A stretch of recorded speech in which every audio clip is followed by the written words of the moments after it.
entertained? Are you not entertained? Is this not why you are here?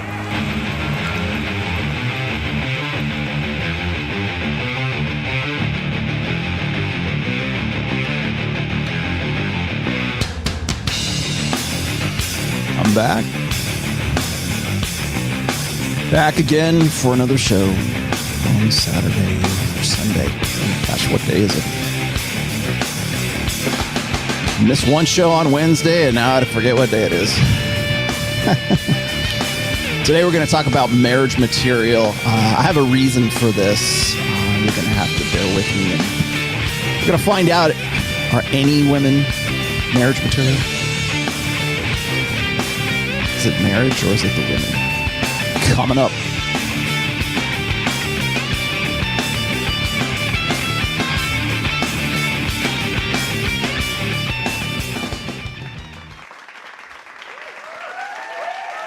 Yes, back after 1 week. One solid week. Can you go a week without rational man? You're welcome. Oh, that's for Ned. Okay, Ned's not here. I don't have him in the studio today. He's recovering. Ned's recovering because every morning, you guys don't know this. Really quick fun fact about Rollo Tomassi. Every morning, particularly in the summer times, I don't know if anybody out there who actually has a greyhound. I have two. I've had greyhounds for the last 10 years. And when they're young, they like to get up at the crack of dawn because that's what they're used to. And when you live in a secret, undisclosed bunker in the middle of the Nevada desert, there's lots of jackrabbits around here. So we don't go for a run at that time. We go for a hunt, which may as well be a sprint the whole time we're out there. So today was a 6 bunny morning. Usually our record is about 12. And I think Ned would be Ned is my new greyhound. He would probably be a very good coursing hound right now. He is 2.5 years old. He's the youngest greyhound I've ever had. But anyways, he is not. He's recovering in the other room right now. I'm breathing very heavily. Hi, how's it going? Hi, what's going on? So I don't know if you guys caught Rule Zero yesterday. It was a very good show. We did it on Bulldog Mindset's channel. It's the first time we have done a show of Rule Zero on a channel that is not mine or Rich's or Ryan's or John's from MLD or for Troy Francis. It was thank you, Ennio. Yeah, I thought it was a pretty good show. It was a very good show, actually. It was, she either wants you or she wants something from you. That was the topic. When we get there's kind of a blessing and a curse, really, because what is it? StreamYard has upped the amount of people that can be in a live stream now, and that's really cool. If you want to have a lot of people on there and talk about, you have an announcement or something, you have this big group chat. That's awesome. Problem is like once you get past like 4 people, even 5, it tends to be a challenge. Like if it's a host and then there's four panelists, that's okay. You get to 6, 7, and 8, and if you're a host, you better be good at directing traffic. So, but it was still a very good show. I was a little bit more reserved with my responses simply because I didn't want to get into traffic too much. So, it was a good conversation, and I think really it has opened my eyes to how good I think a group conversation can be with the Rule Zero crew and the extended Rule Zero family that we are extending to in Las Vegas, which actually was where I was last week, and will be again at least by October 2nd through the 4th. That's when we're going to do the live show. And John Somnez is one of the speakers. We have Sterling Cooper. We've got Aaron Clary, Captain Capitalism. And we also have John Fitch. And then, of course, all the regulars. So go check that out. I will put up, at the end of this stream, I will put up details for that. So if you are interested, I will tell you, I will give you the ticket details and everything else and the developments that's been going on. So there we go. So today we are going to be talking about marriage material. And the reason that I'm bringing this up is 2 reasons, really. One is I just celebrated my 24th wedding anniversary with my wife when I was in Las Vegas, and also doing some work down there and moving some people around and Actually, I was more of like I was moving promotional materials and promotional product down there, so I kind of I actually had to drive, and then I flew back. So that was the whole thing. So I thought that was interesting because I was kind of working. I had to work during that time because of COVID and everything else that's been going on. It is not, let's say, beneficial to the kind of work that I do. Obviously, you need people in bars, you need people doing, having fun and in clubs and stuff like that for my real work. So when I get work, I jump on it. I particularly this year, but so 24 years. And then, so people were asking me about this, and, I just select few. And like, what's funny is once you get past like 20 years, people go, what's the secret to your success? And if I have to say that I have any kind of success, I don't like to make like evaluations about my marriage or anybody else's marriage, because just because a marriage stays together for like 50 years, is that a success? If like the two people really hate each other, or they're just sort of in a marriage of convenience, or they just stuck together for the kids, or I think what's funny is we sort of use marriage as a win, like a pass fail kind of thing. So if you get divorced, then you have a failed marriage. That's the terminology, right? But if you had a really great marriage and you become a widower, let's just say, like for whatever reason, did you have a successful marriage? You're no longer married technically. I mean, until death do us part. But did you have a successful marriage? And I think that the idea of what is a success and what is not is something we kind of, we certainly foisted off on men, because men are the ones who have to become. We are the ones that have to qualify all the time. So it's always the guy, well, what did you do that was romantic for her? Did you keep it fresh? And how do you keep things going? How do I have what you have? I've had lots of guys ask me that too. Like, say, how do I get what you get or what you have? And as I've always said, I'm really kind of loath to give marriage advice, because I'm not you and you're not me, and my wife's not going to be the same as any woman that you're going to go, get with. I mean, she's a woman, I'm a man. Yes, there's certain basics, and I can give you suggestions and I can point you in the right direction, but I don't have a template, and I don't have a plan, and I don't have like 12 rules for a successful marriage. So, that was the first reason why I wanted to get into this. So like, I think what's funny is like, I will get run up the flagpole by two different sort of factions here. The first one will be the like MGTOW / Doom Pill. In fact, I think I'm just going to call him Doom Pill from now on, because that seems like a good general term. But they'll say, well, don't take anything Rollo has to say seriously, or he can't possibly be Red Pill because he's married, or he's been married for like 24 years, right? I've been with my wife 25, but and prior to that, I was playing the field. I was definitely spinning plates. Everybody knows about my BPD girlfriend. Everybody knows about, my Rockstar 20s, and my notch count is public knowledge. So, I can speak about a lot of different things, but I wouldn't presume to tell you how to have a good marriage. And so I get it from the Doom Pill side, saying, "Oh, he's disqualified. His book's okay, but just don't listen to anything else he has to say, because he doesn't know any better, or he's an old guy, or he's a boomer. I'm not a boomer. I'm a Gen Xer, but go listen to these guys, or go whatever. I don't care. Like, so I get it from that side, where it's like I should be disqualified because I'm married, and then I get it from the TradCon side that says, well, don't listen to anything Rollo says because he's a PUA, and he tells you to spin plates, and he doesn't really, he poo-poos on marriage, and he does not, he's not an honorable integrity guy. He's not an upstanding moral absolutist like us, and we're going to, save marriage and save the West by having lots and lots of babies, and he don't talk to him, because he's bad news, because he'll tell you to go spin plates and to, get experience with many women. And there's a lot that goes along with that. So I get it from both sides.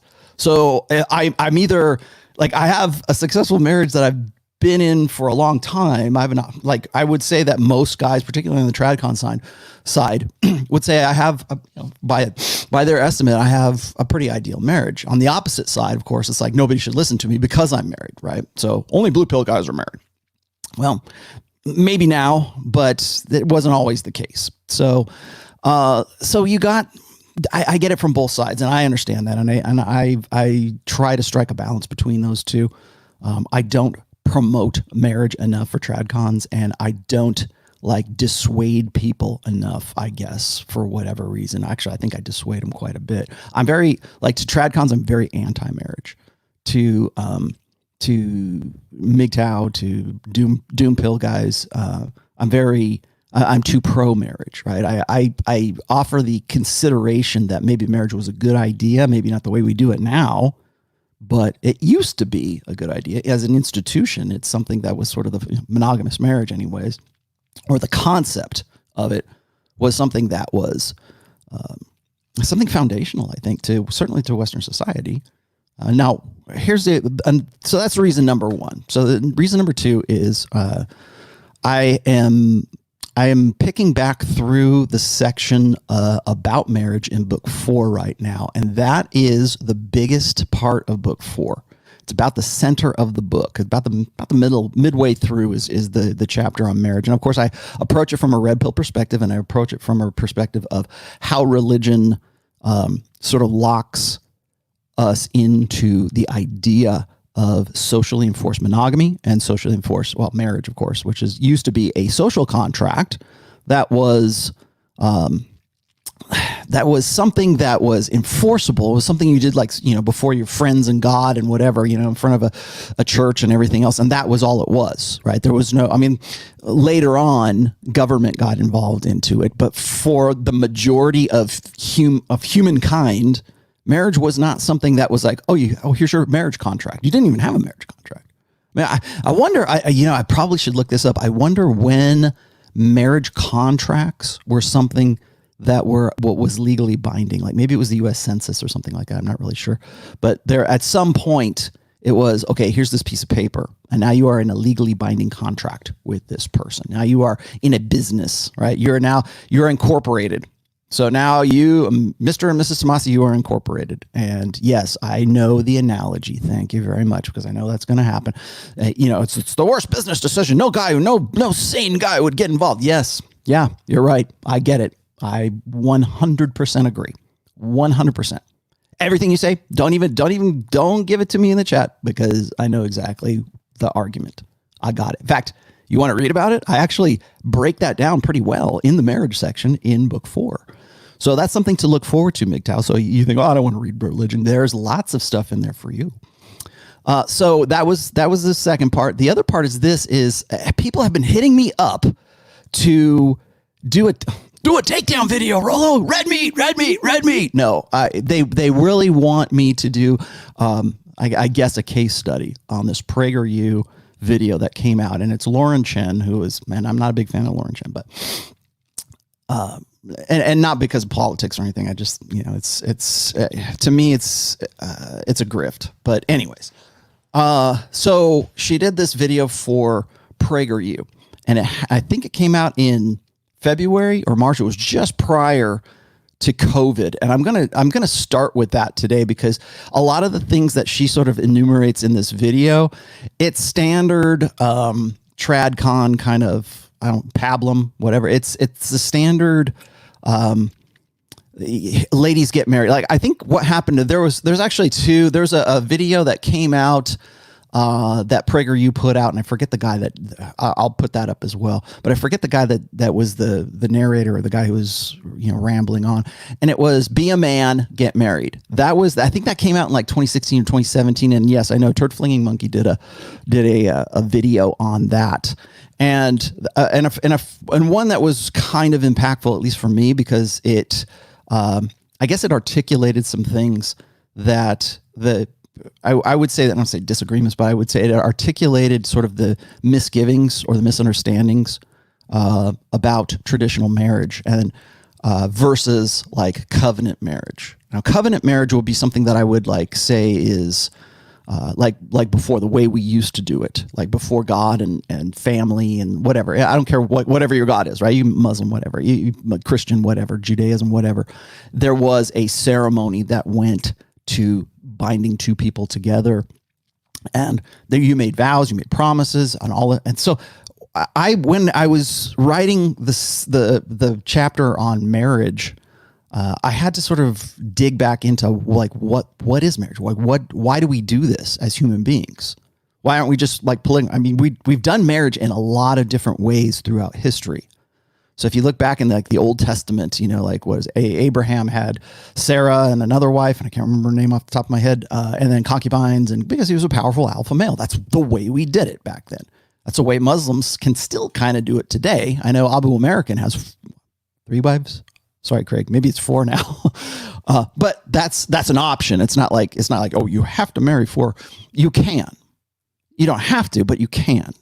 And it's always sort of been something that's on the table, and that's part of that religion and that culture, and that's the way it works. Or in Latter-day Saints, right? Mormons, they can technically still do it, I guess. I don't know if it's off the table or it's on the table, but it has been in the past, and it's been that way mostly for powerful men. And by powerful, I mean like powerful enough to have resources and a sort of a tribal affinity, I guess, of you being the patriarch of that particular tribe. What does that patriarch get? He gets 4 wives. Right? He gets 2 wives and 6 maidservants, right? So you have that used to be marriage. There's a lot of different rules for marriage.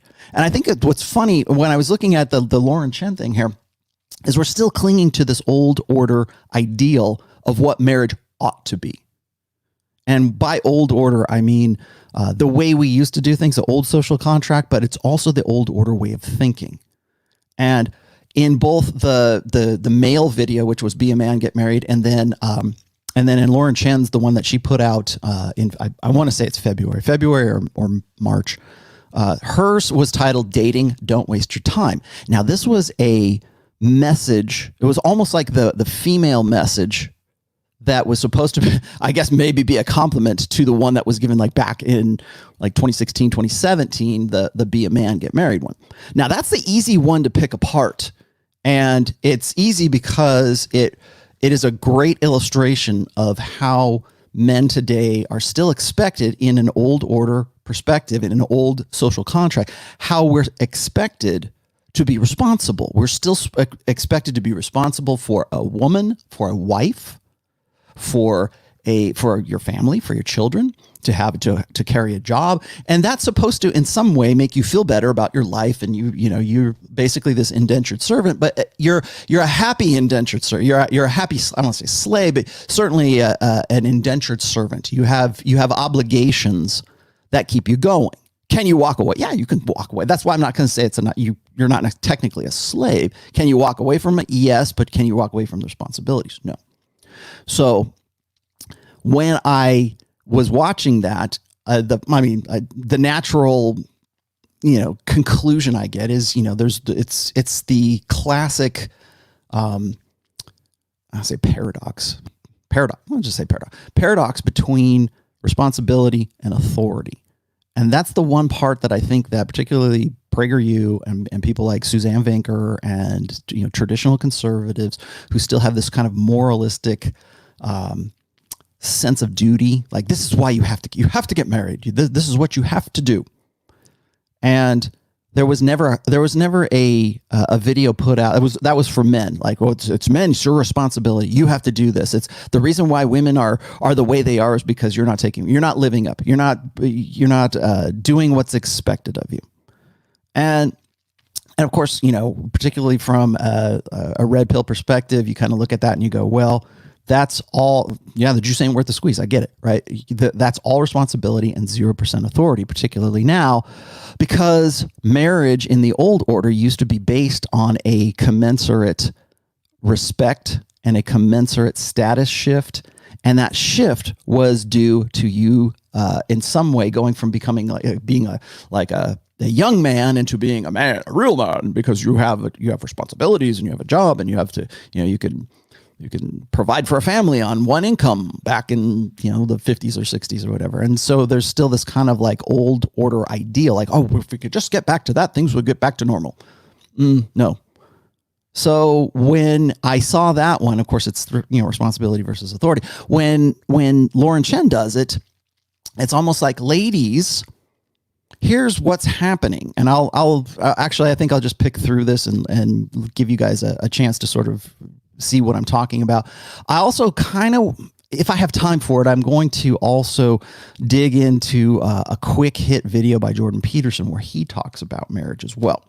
So one of the things that first video, the first video, which was 2016, the Be a Man, Get Married one, it never talks about what women's responsibilities are to marriage.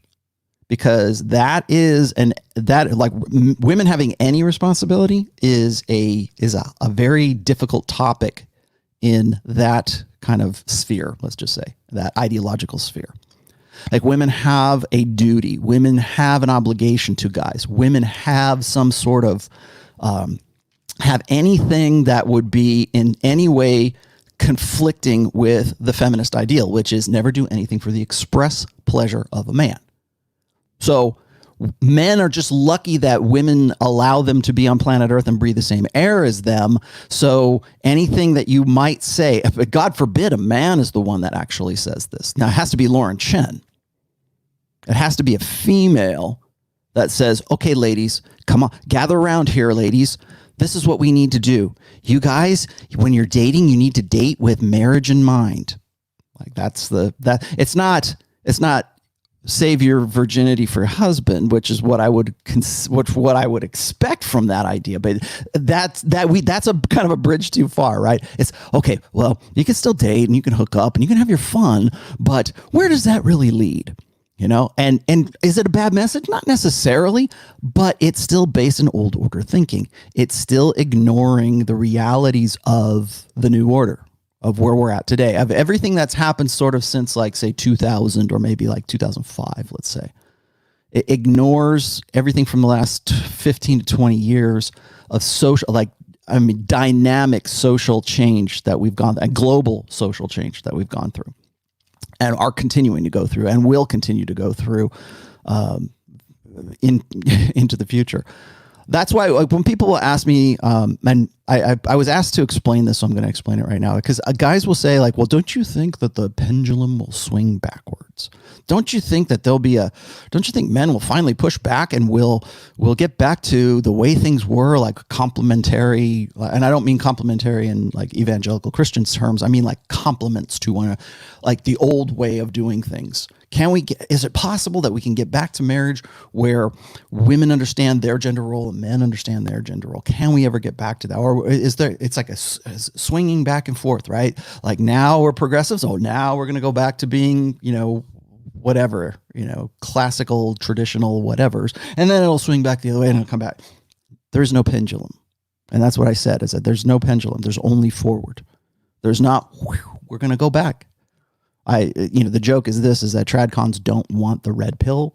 They want a time machine. They want to go back to a romanticized era where they can sort of live out that, post-war fantasy of being I'm going to be the man, she's going to be the woman. Man, I have read as research, of course, for book 4, for the marriage part. There's been several articles. There's one that's a bigger one. I think it was in the Atlantic, and I want to say it was Ezra Klein. And yeah, I know you can hack up and discuss all you want. I think it was Ezra Klein. I'm not sure. It might have been somebody else. But there was a very long article in, I want to say it was the Atlantic, as you might guess. And it was about like how the traditional nuclear family the idea of it needs to die.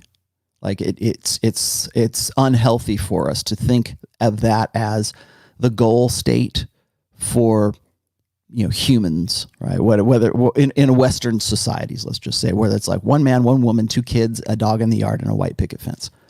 Like that's the nuclear ideal. And in some ways I can understand where he's coming from, But the idea that it needs to die, I think, is really sort of revealing of ideological, an ideological bent, let's just say. But he's not wrong in the lead up to it. Like I was saying, it didn't used to be that it was one man, one woman. It could be one man and four women. It was rarely ever like three, or was it four guys and one woman? That was not a historical precedent, let's just say. That was called cuckoldry back then. Back in the day, back before we had socially enforced monogamy. There's a shift at one point. I was doing my research and my homework for book 4. There was a cultural shift, and a lot of people like to point out that this happened right around the time of agriculture. But, and again, I think the jury's still out on this, but there's two reasons. The first reason why we needed, we've always had marriage. We've always had sort of a binding of a man to a woman, but what we think of as like socially enforced monogamy, where it's only one man and only one woman, there's two schools of thought. The first one is that it happened around agrarianism. So once we started farming and everything, it made more sense to have one man, one woman, and therefore our folklore, our religions, our stories, our romanticism, our romantic ideal became about one man and one woman, and that was it. And of course, that was kind of a pipe dream, really, considering that human beings are inherently promiscuous. We are not inherently monogamous. We are monogamous by behavior. We are monogamous by our software, let's just say, by our social conditioning, because it was such a good idea. It used to be a really good idea. And even then, marriage, amongst powerful men prior to all of this, was one man and many women, because it made sense that that guy was going to spread his seed. That was you think about that. What is men's innate sexual strategy, which is unlimited access to unlimited sexuality? Well, barring that, most men being beta, most men being more let's just say more men than not are low SMV, low sexual market value. But at least those guys were reproducing, even if it was just with one woman. And back when powerful men could at least, it was socially acceptable for those men to have more than one wife. When that was going on, it made sense, because that was sort of the compromise. Remember I told you about the cardinal rule of relationships. For one sex to complete or to optimize or to fulfill their sexual strategy, the other sex has to either compromise or abandon their sexual strategy. So when we had sort of a worldwide, I guess, certainly in Western culture, but actually I think in most cultures, when we had a patriarchy, that's the way it worked. Like men's sexual strategy superseded that of women's. And so while we couldn't necessarily have everybody have 4 wives or 6 wives or 10 wives or 4 wives and 10 concubines, well, that didn't necessarily work for everybody. Some guys could have that. Another guy had, the other guys had one wife and had some kids, and their genes went on into perpetuity. It was still a male, sort of masculine centric compromise. So men couldn't just go out and bang random hoes like they do right now, or we could right now. If you are high enough value, you can do that right now. I couldn't do that socially, because it would get them into trouble, right? I mean, you don't want to take a man's wife, whatever. You don't want to, don't want to get in trouble. Like, a lot of social strife can happen as a result of just sort of literally having unlimited access to unlimited sexuality. And only the, emperors and kings and, the tribal chiefs, whatever you want to call it, were able to sort of fulfill that totally. And even then we kind of said, okay, those guys, the guys who could do that we would say, well, they're really obsessed with sex. So that was like a character flaw for those guys, like Caligula, right? Like, oh, you can have unlimited access to sex. Caligula. Oh, great. Yeah. Well, we look at that guy as sort of being like, well, he let his passions rule him and then destroy society. So, well, maybe that's not such a good idea. Maybe we need to put some limitations. We need to put some buffers on that. So for a long time, that's the way things worked out. Well, once we get up to the sexual revolution and we give women the ability to be in control, literally, of the human reproductive process, We've essentially made women that have the post-sexual revolution women have become little Caligulas of their own. It's like they don't know what to do, and men won't discipline them, and men, God forbid, they ever step in and actually say, hey, maybe I've got a suggestion for you, ladies. Why don't you do this? Like Lauren Chen here, and this only Lauren Chen gets to tell women what they ought to do, or give them suggestions, or a better way to live. Only she gets to do that. A man doing that is mansplaining today. A man giving a woman advice as to, here's what I think you should do, ladies, to live a better life. Value added. I did an essay called An Essay for Women, because so many women said, oh, you only talk about guys. How come there's nothing, how come what are we supposed to do? I know what you should, I'm going to tell you how to live, God forbid. Right. But because that'll be hate speech, or that'll be something that's not allowable. If you go and you look at, let me just throw out a few names here. Janice Fiamingo, Karen Strawn, Christina Hoff Summers, Cassie J for sure. Let's see, who else is on that? Camille Paglia is another one. Look at all, I'm just throwing out names of women who are pretty much the representatives of the men's rights movement. Okay, other than like Paul Elam and maybe Dean Esme, I don't even think he's involved anymore. Are there any guys whose have the name recognition of women who are advocates for men's rights? Maybe there's a few. I'm sure somebody's going to pipe up with one or two. But for men to say, ladies, this is how you ought to live, that is hate speech. That is mansplaining. That is explaining things to women in such a way. Most women just simply turn off to that. You can't tell a woman, oh, this is why you ought to get married. This is how you ought to live. This is what you ought to do. Because what women will do instantaneously is, because they've had a lifetime of this kind of training, this kind of conditioning, is to just simply turn off. That would be the best response. The worst response is, how dare you? How dare you? The worst response is, a man told me something. A man tried to explain something. There's a meme that's around this. Like, here comes a man who's decided to explain things for us. Or if you have a uterus or if you don't have it, let's say you're a man, you don't have a uterus, you don't have a say in a conversation when it comes to abortion or any of this other stuff. So God forbid any man ever speak to anything, one, about his own condition, because he can't do that. That sounds like complaining. And God forbid a man ever actually explain something to a woman about maybe how she can live a better life. How, unless it's a psychologist, and even those psychologists have to watch their step. And even today, religious leaders, there might be. One of the observations I made for book 4 when it comes to marriage is whenever, this is from a Protestant evangelical Christian perspective, is whenever a Christian pastor gives a sermon or whatever about sex, about marriage, about the relations between men and women, whenever something like that happens, they will generally, today anyways, they will generally drag their wives up on stage so that their wives are there sort of as their overseers to make sure that honey doesn't say things that aren't really true, or to have some sort of tacit approval of womankind because his wife is standing right behind him, or she picks up the part where he's not allowed to talk to women about marriage, about sex, about how they ought to treat their husbands, because he's a man, he can't have that. He's not allowed that. So the wife comes up and, my bride will now talk to the ladies. And so she talks and says, okay, ladies, here's what we need to do. We need to allow our men to be men. We need to allow our men to have headship. That's another part of the marriage part. There's a very big problem with headship. And the reason for that is because men have no innate authority in their marriages now. I don't care if you're Muslim or Jewish or whatever, or Christian, whatever. If you have a marriage that is based on a government contract, you don't have any authority.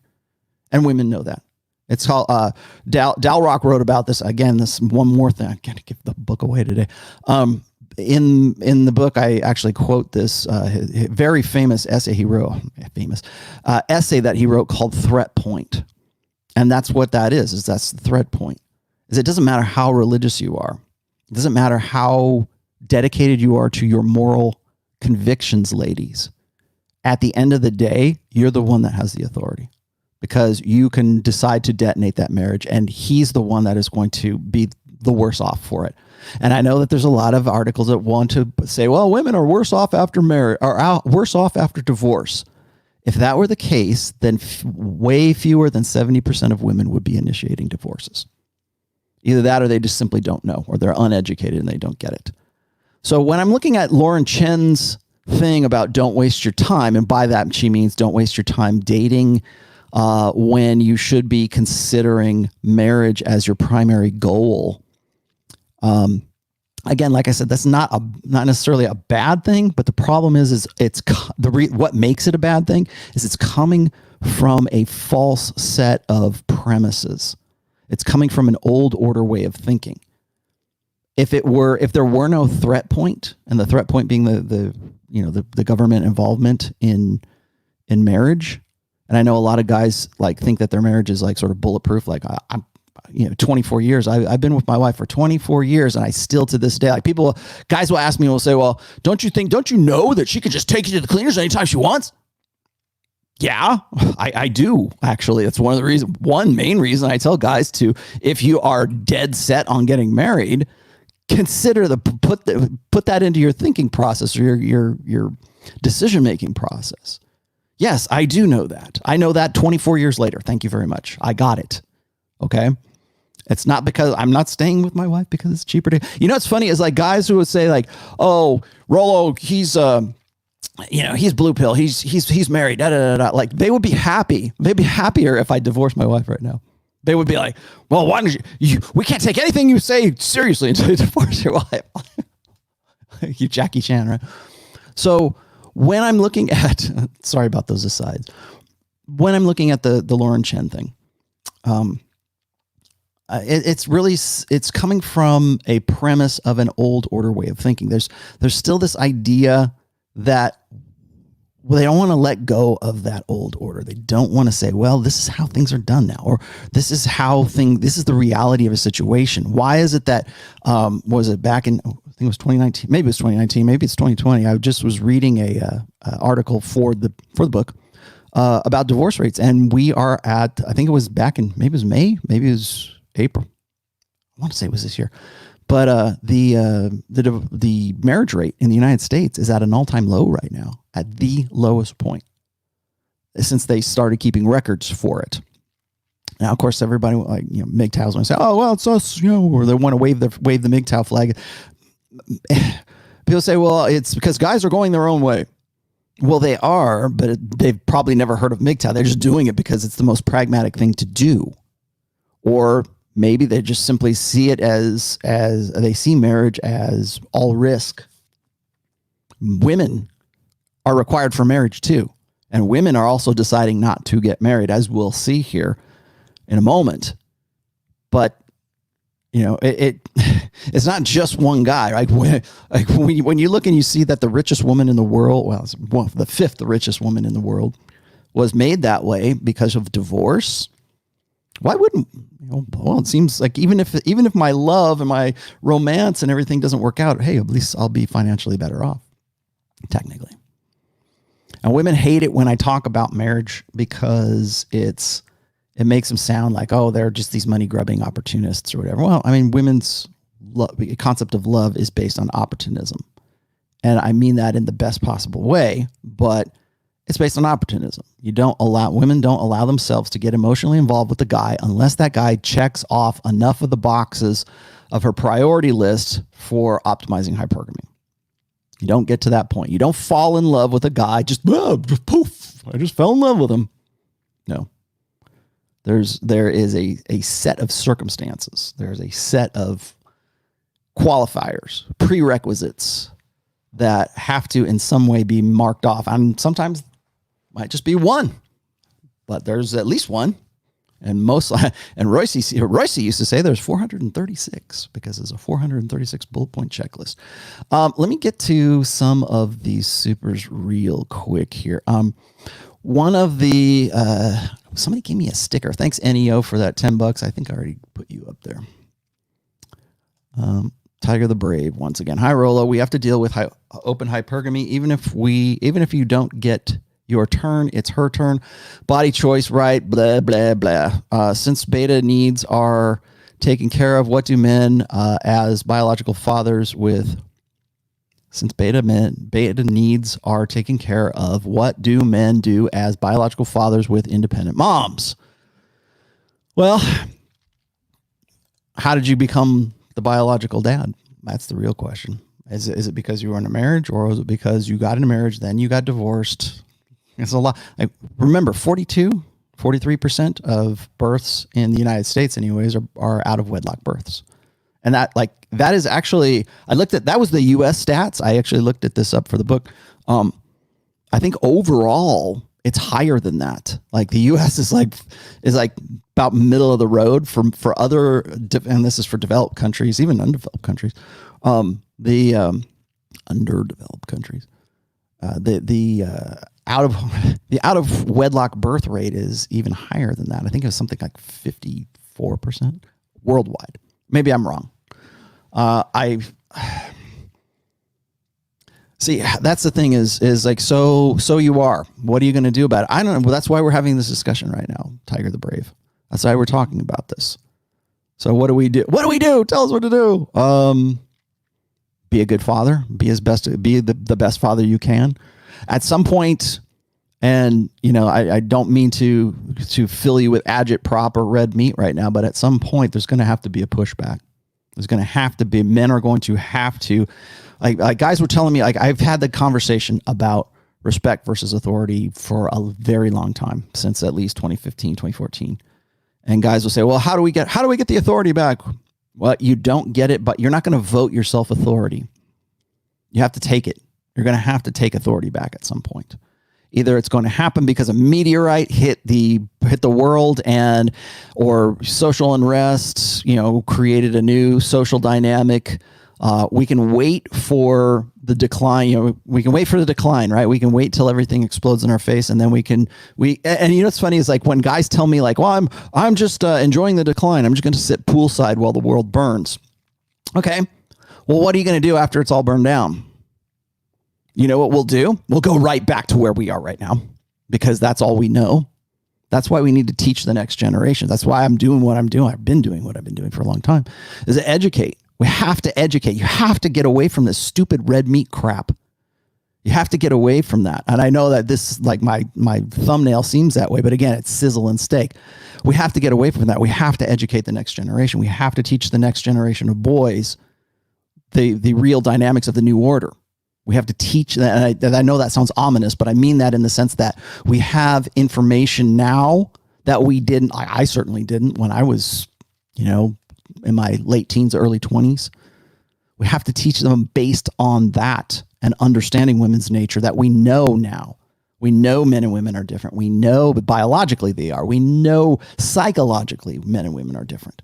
So how are you going to raise your kids, and how are your kids going to raise your grandkids based on that knowledge?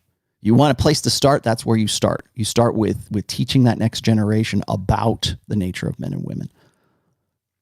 What now? Red pilled at 40 while married with kids. Ooh. Awakened while married. Taking my journey from blue pill to red pill on YouTube. Any advice you could give a guy in my position? Yeah. Educate yourself. Keep reading. I have a series of posts. Actually, it's in the third book too. It's called the Reconstruction. Go look up the Reconstruction on the Rational Male. I got a new post on the Rational Male too, by the way. So in case you guys were thinking that I had abandoned my blog, I have not, and I will not. So, sorry, my voice is a little bulletproof coffee.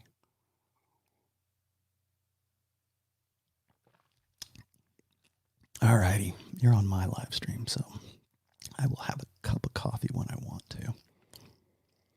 All right, I'm just going to rip through these really quick here. Mark Lubecker, thank you for that $50. I meant to get to you earlier. I saw you there and I did not. My apologies. Mark says, appreciate your work. I'm in a marriage. I have gotten angry a few times.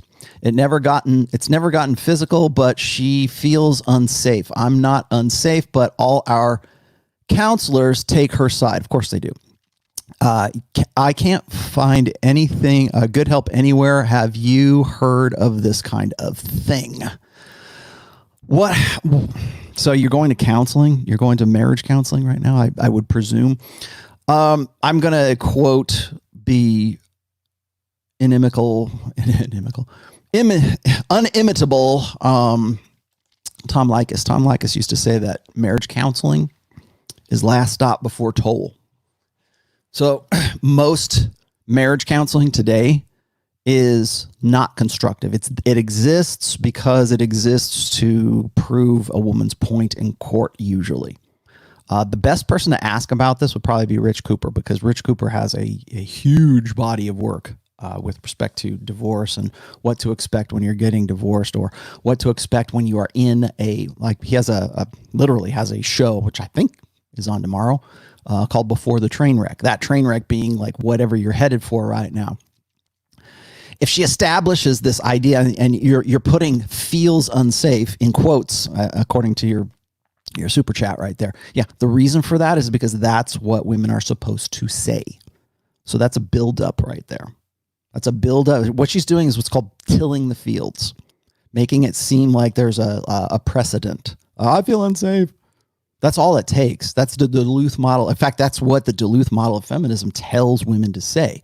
The Duluth model of feminism, this is a really long topic, a really deep topic, but it essentially presumes that men are always the aggressors. Men are always, if there is a let's say conflict of consent, it's always the man who is seeking consent. It's not the woman who's seeking consent. So if a young man and a young woman are drunk and they have sex, the poster says she couldn't give consent, therefore he's a rapist. Well, she was drunk too, and she had sex with him, but we don't say he couldn't give consent, so therefore she's a rapist. We don't say those things. And the reason we don't is because we've been conditioned since like the mid 80s, according to the Duluth model of feminism, because the presumption is that men will always have a physical advantage over women, and therefore, and they do, and will always therefore be more angry, more frustrated, more aggressive, always be the aggressor, always be the abuser, always be. So the presumption is, and we teach our judges, we teach our cops, we teach our teachers, we teach our social workers that the man is, if there's any kind of, if there's any urgency, let's say, in making a decision, always presume that the man is the aggressor. Always presume that he's the bad guy. And that's what they tell you. Well, I feel unsafe. Okay, it's like saying the workplace is a hostile work environment. That's the buzzword. That's the neurolinguistic programming. So I would say this, Mark, go and check out Rich Cooper's Before the Train Wreck shows, because he's got a lot of good information on that. That's the best I can give you right now. That's not really what today's show is about. But Zoltan Nagy says, you say that most stable and healthy way to raise children is in a committed marriage. Yes, but isn't a father who isn't around all the time, but more alpha, like Tate's dad, better? I'd have opted for that dad. Okay, well, yeah, having a good alpha dad who's invested in his own kids, parentally invested. An alpha male that is parentally invested in his own children is ideal. Yes. So if you have one or the other, now you're using the Tates as an example here. So to my knowledge, the Tates, I know that their dad ended up passing away. Their mom's still alive. I don't know that they got divorced. Maybe they did. I'm not really sure. But to my knowledge, they had an intact family for a while. But yes, you are correct. It's better to have a invested, interested alpha male father who is paternally invested in his own kids. Yeah, of course. And I can also prove that to you as well, because if you go and you read the book the Boy Crisis by Dr. Warren Farrell. If you look at the stats between a single mother and a single father raising children independently, single mothers always do worse. They always produce worse children than do single fathers. You may not like those stats. You may go, oh, I can't believe he said that. No, it's true. Go read that book. You will see. They produce less criminals. They produce less drug addicts. They produce less suicides. So having a good, involved, father, and I would say by having custody of that kid, that guy has to be in some way be invested in that, to be the sole like custodian, I guess, of the children would have to be, or maybe he's a widower and he has kids, right? Men will tend to produce better children, at least from a societal perspective, than do women. Women produce more drug addicts. They produce more criminals. They produce more, violent crime. They produce like children that are like that. Is that, well, women will say, well, that's just socioeconomic. Women can't keep up, blah, blah, blah. Men have the advantage. That's just proof of the patriarchy. No, what it is it's proof of a different parenting style. Now, so yes, is there a preference? Yes, I would say certainly. Mark Lubecker says, heard you were a 49ers fan. I'm a Ravens fan. Okay, well, good for you. Yeah, I know. And here I have my Raiders hat on. Yeah, I know. I picked it up when I was in Vegas because now they're the Vegas Raiders, but whatever.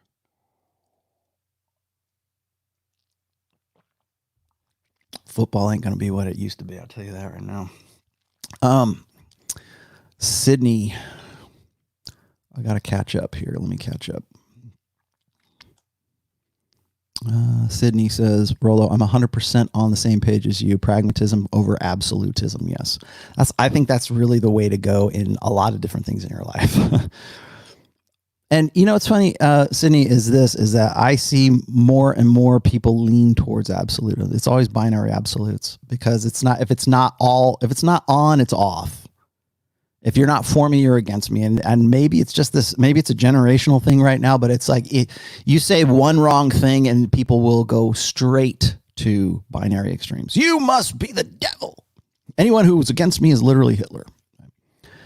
Sam Whiskey, Rollo, how does one vet a future wife of your business partner without jeopardizing the business?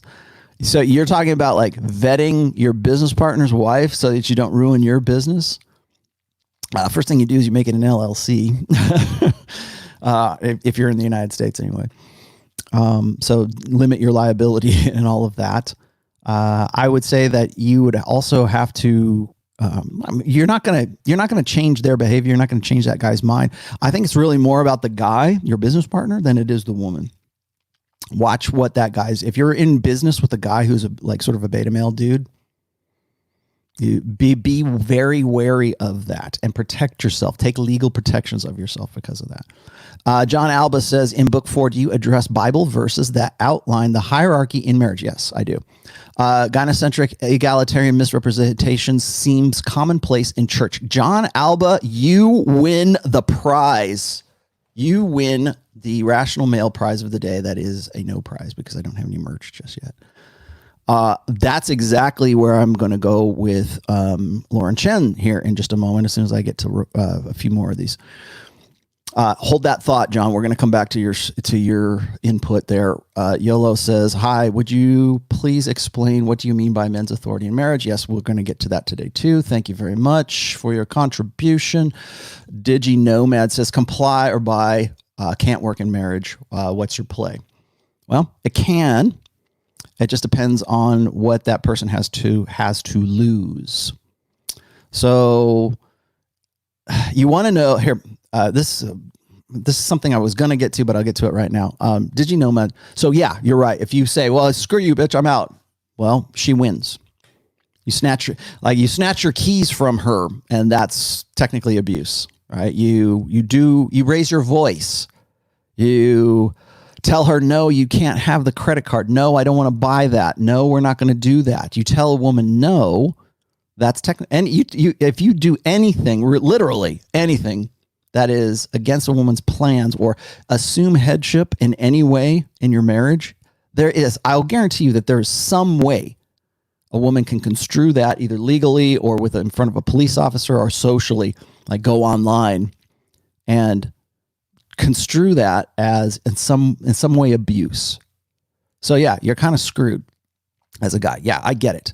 But are there ways to be comply or goodbye? Well, yeah, you can.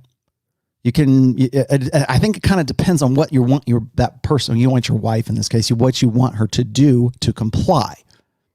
You know, do you want to have a particular kind of sex, or is she not having sex with you? Well, you know, what would you rather do? I looked at I saw a tweet. Somebody gave me DM me a tweet the other day, and it was a quote of another tweet, which is a retweet, right?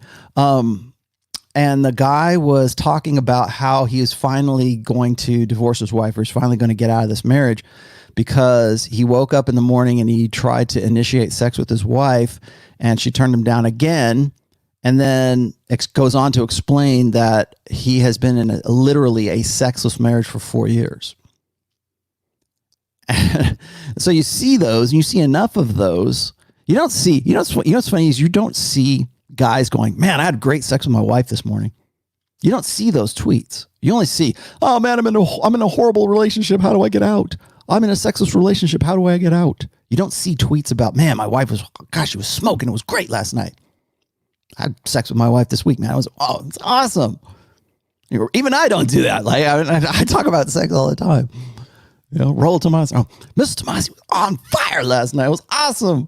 Like, do you think people really care? Nobody cares. What I'm doing, not sexually anyways. Nobody cares.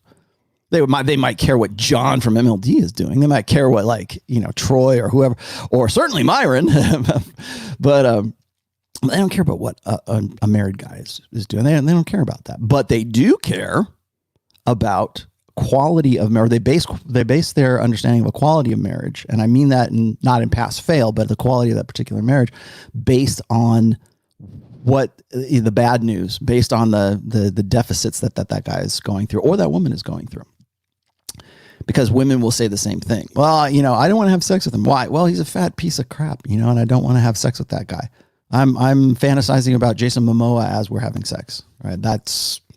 You'll hear that all day long, or you'll find forums where women will say, "Oh, we gotta help, Gladys get out of her horrible relationship. How can she do it?" And they'll plan ahead. You talk about how when a woman finally says, "Here's the papers for the divorce, I'm out," that the planning for that started probably like 6 or 8 months prior. Like she was just checking out, like leaving you is just a formality.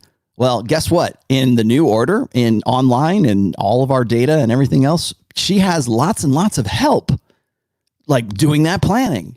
Go get yourself a personal trainer, girl. You deserve better, girl. You don't settle for anything less. You need to find the man that God preordained for you. You need to find the man that you deserve. The grass is always greener. Eat, pray, love. Go get your groove back. How do you get your groove back? And that's online. There's dozens of forums. Like there are no red pill forums for women per se. Like where guys are going, well, how can we be better men? How can we be the best versions of ourselves? You don't see that for women, but you do see like here's how to fake your husband out to make him think that or here's how to trick your boyfriend into marrying you by tricking him into thinking that you're pregnant. Here's my positive, I'll sell it to you, $80 for my positive pregnancy test that I had, which of course you can fake easy enough as it is. Guys, you give a guy like a positive, you can give him a negative pregnancy test and that guy would go, oh my God. And it's positive. Really? Like they wouldn't know. Most guys wouldn't know, and they would lose their minds. Oh man, I'm screwed. Is it mine? Remember when Prince Harry said that when Meghan Markle got pregnant, and that was like a joke that came out of his mouth, and like for a while the press kind of ran with it for a bit. He's like, "Are you sure it's mine?"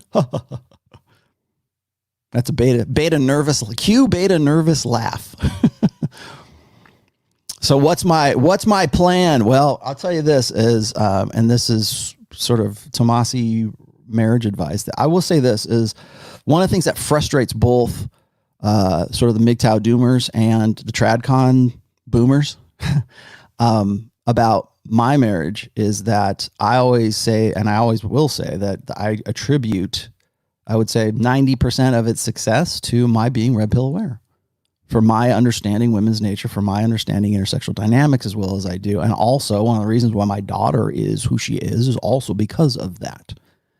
So you say that, doomers hate it because it sounds like it's good news. And for tradcons, it sounds like it's bad news. So take that as you will. But I would say this: if you want a successful relationship, I don't care if it's marriage or whatever, you want to be in a relationship with a woman, you have to be red pill aware. You have to have internalized it. It's like I use this, I'm sort of hesitant to even bring this up once again. But when I look at guys like Mystery or some of these old, like I look at Todd Valentine, I look at Mystery, I look at Owen from RSD. You look at the guys who were previously all about PUA, who are previously all about night game, day game, this game, that game. And the guys who got married or Tucker Max, a purple pill to the freaking hilt. These guys who got married as a result of knocking up their girlfriends or whatever, or they get into those situations and they don't know what to do because they're not red pill. They are PUAs, but they're not red pill. They understand red pill and they understand the principles behind it, but they have not internalized it to the point where they use it as like sort of a way of life, right? It doesn't become second nature to them. It's not internalized. If you want a successful relationship, red pill awareness has to be internalized. Let me see what else. I'm just answering all these questions today. I need to get on with it. Chris Von Erich. Hey, man. Rollo has taught me and opened my eyes. This is Chris Von Erich. He has his own podcast. Go check him out. I've been on it twice now. And opened my eyes. He is the benchmark that every other red pill podcaster borrows from. Can't wait for book 4. Thank you. I'm glad you can't, because I can't either. This is going to be I don't call it a masterpiece. It's not really a masterpiece. It's like, what do you call a book? Magnum opus, right? I don't know. That's a musical term, right? It's a tour de force. Let's just call it that. It's going to be a pretty hefty book, and it's going to smash a lot of people in the face. And that's probably as nice as I can put it. I expect a lot. I have to like mentally prepare myself because I expect a lot of pushback. I expect a lot of guys going, "Hey, come on my podcast. I want to argue about whether you're a cult leader or not." Itzako, whatever your name is. Thank you for that. $19.99, a thumbs up and a beer. Thank you. John Doe says, in the future, would men be shamed for not marrying sex workers, OnlyFans girls? Yes, they will. In fact, they probably already are. Will beta bucks get with good girls or marry the single lonely cam girls? What do you think is going to be easier?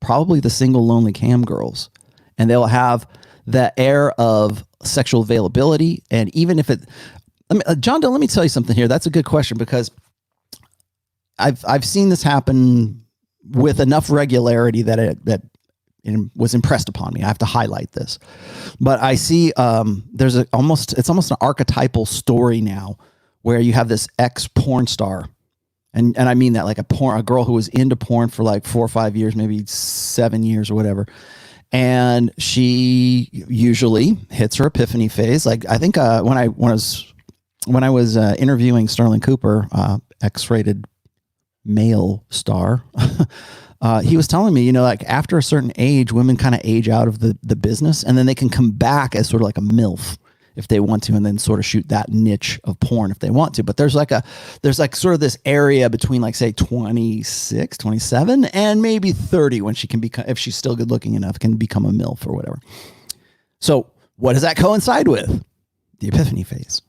So when a woman gets to be about 20, a woman in porn gets to be about 28, she's already cycled out. Or there's other women that have come in that are hotter, younger, tighter, more vivacious, who haven't been like trains run on, let's just say.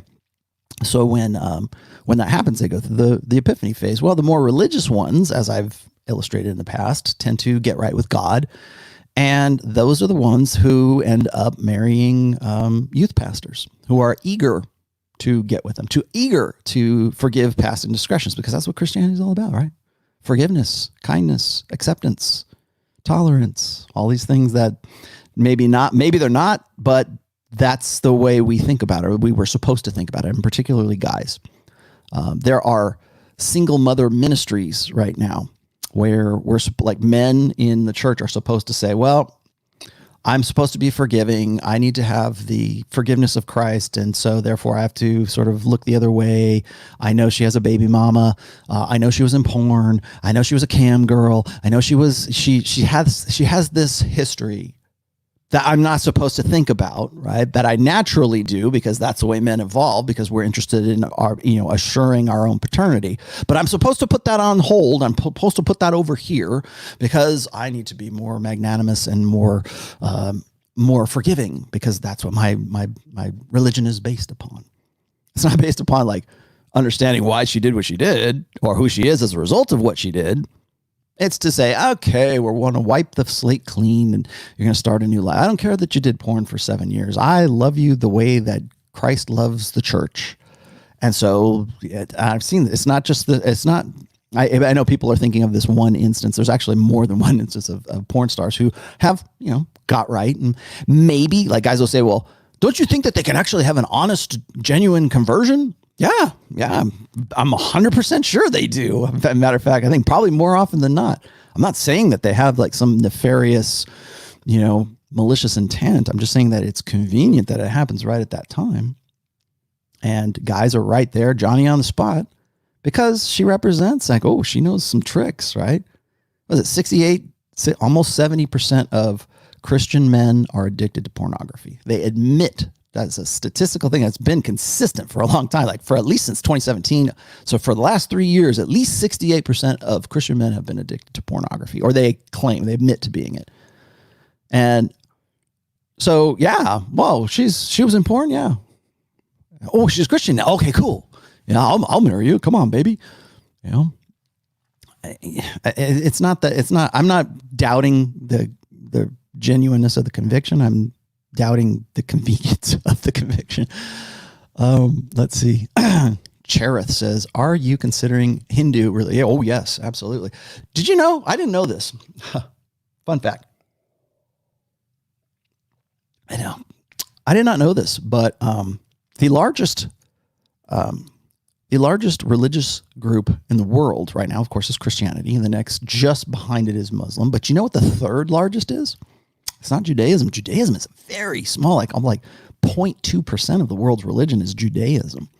Hinduism is the next largest one, which blew me away because I thought, well, maybe it would be like Buddhism, right? Because all the Chinese are clearly Buddhist, right? They're not. But Hinduism is actually the third largest religion in the world. So Christianity, Islam, and then Hinduism. And hear me out, the fastest growing religion right now is Islam. But the largest number of believers, whatever, like believer in Christianity of all franchises, as a whole, Catholicism, Protestantism, whatever, is Christianity.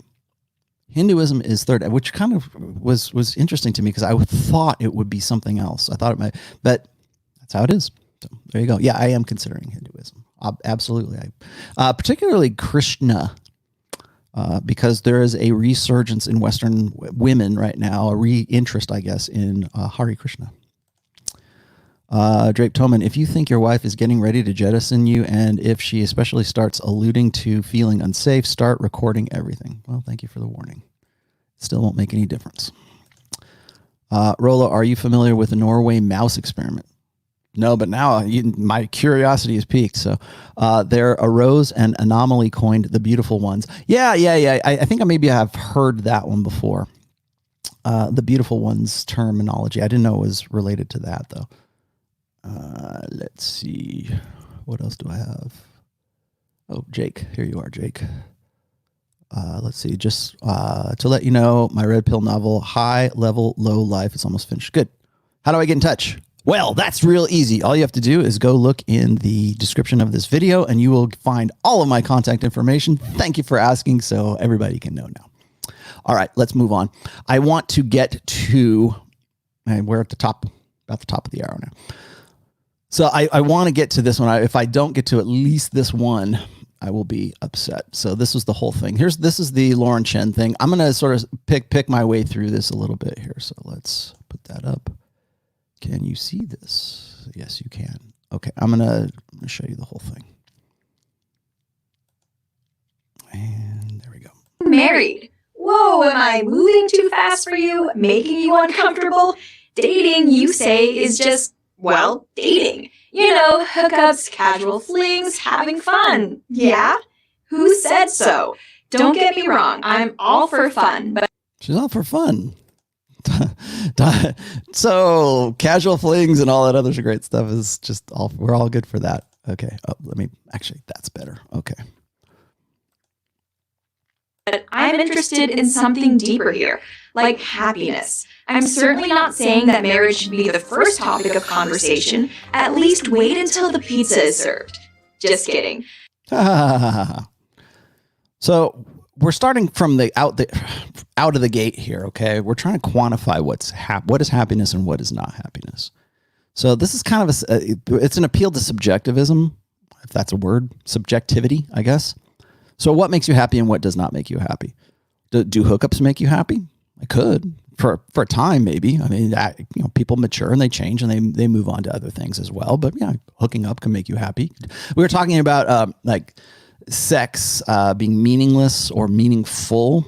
Again, another appeal to subjectivity. What qualifies as happiness to you, and what qualifies as happiness to Lauren Chen? But I am saying that you need to ask yourself this question. Why do you want to go on a date with someone? Physical attraction? That's important. Notice that's the first thing out of her mouth. Common interest in something. Also important. But how many girls have an actual common interest in what you're doing and as a guy? I've talked about compatibility in the past. Remember when we were talking about how when men, like strong, dominant personality men, let's just say alpha men, high SMV, well, clearly it would have to be high SMV because she's looking for physical attraction first. That common interest thing, that while that sounds good, remember, these are long-term things. Everything she's going to talk about here is all about long-term security. It's all about what sounds right. Now, remember, as we watch this, I probably should have prefaced this with this. As we watch this, remember that this is supposed to be, from my perspective, this is supposed to be sort of the follow-up. Like, well, we told guys what they needed to do to be men. They needed to get married, right? This was back in 2016, 2017. So to be a real man, you've got to be married. You will earn respect of your peers, right? Which is very old order way of thinking about marriage. Remember back in the day when people would say, and you can hear this, like PragerU has videos about this all day long. You'll hear guys say, oh, well, I couldn't get hired because I wasn't married, or married men get hired quicker, or they're more desirable as employees. And to an extent, I think that's still kind of accurate, but it's been kind of decreasing, let's say, in accuracy for a long time. If you can get the job done, if you don't even have to show up at the office these days. Remember, this is the hustle economy. This is the gig economy, and this is the hustle economy. You don't have to show up you don't even have to show your face right now. They don't care if you're married or not. And God forbid they even ask you that, particularly if you're a woman. If you're employable, or you have you go to a job interview, then I go, are you married? Or they're not going to look for, do you have a wedding ring? They're not going to, like, that would be like, oh my gosh, you get the harassment notice, or they would file papers the next day for something like that. So I think that the idea that employers find, like, the bill of goods is they try to sell marriage to men as if it is some path to integrity, some path to respectability. Like, if you're married, you're a more respectable guy than you would be if you're not married. That's old order thinking. So while it used to be true, I'm sure it was, 90s, 80s, 70s, 60s, certainly in the 50s, right? That's how you grew up. You got married and you got a family and you settled down with a little woman. That was what made you a good employee, because you had obligations, you had liabilities, you had responsibilities. Therefore, you're a more responsible person. You're not going to be a flake. You're not going to jump ship to another job. And back in the old order economy, that was, loyalty to a company might have been valuable. Today, it's like, who cares? Go watch Josh Fluke's series on corporate America today. Do you think that companies care whether you're loyal to them? They don't care. Do you think that they care that you're married or respectable? They don't care. They want to know that you can do the job. And they want to know that you're not going to be a liability to them. They want to know that you're going to be able to be more, it's going to cost them less to keep you on, and you're going to make them more profitable at a lower price for your services, or them retaining you. Because technically that's what it is. It's a retainership. I think you're going to see a time coming very soon, if not already, where men in employment situation, or men like working for corporate America, are going to see those men as contract workers, yes, but retainerships more on the premises. So if you have an in-house, whatever department for you, usually it's because you have an employer that is stuck in old order thinking. Well, I got to be able to, I got to see them clock in. And maybe for industrial stuff, that's true. But for if you're working in a cube farm, or if you're working in a job where you had to go to college in some way to qualify for that job, I've got a master's degree, I've got this degree. If you need some form of higher education to merit that job, then what you really are becoming now, I think, is not so much respectable as you're not respectable because you're married. You're respectable because you provide a service for them that they have to pay less for than your profit to the company makes. So the idea that because you're married, you're more respectable is something that has been gone for a very long time.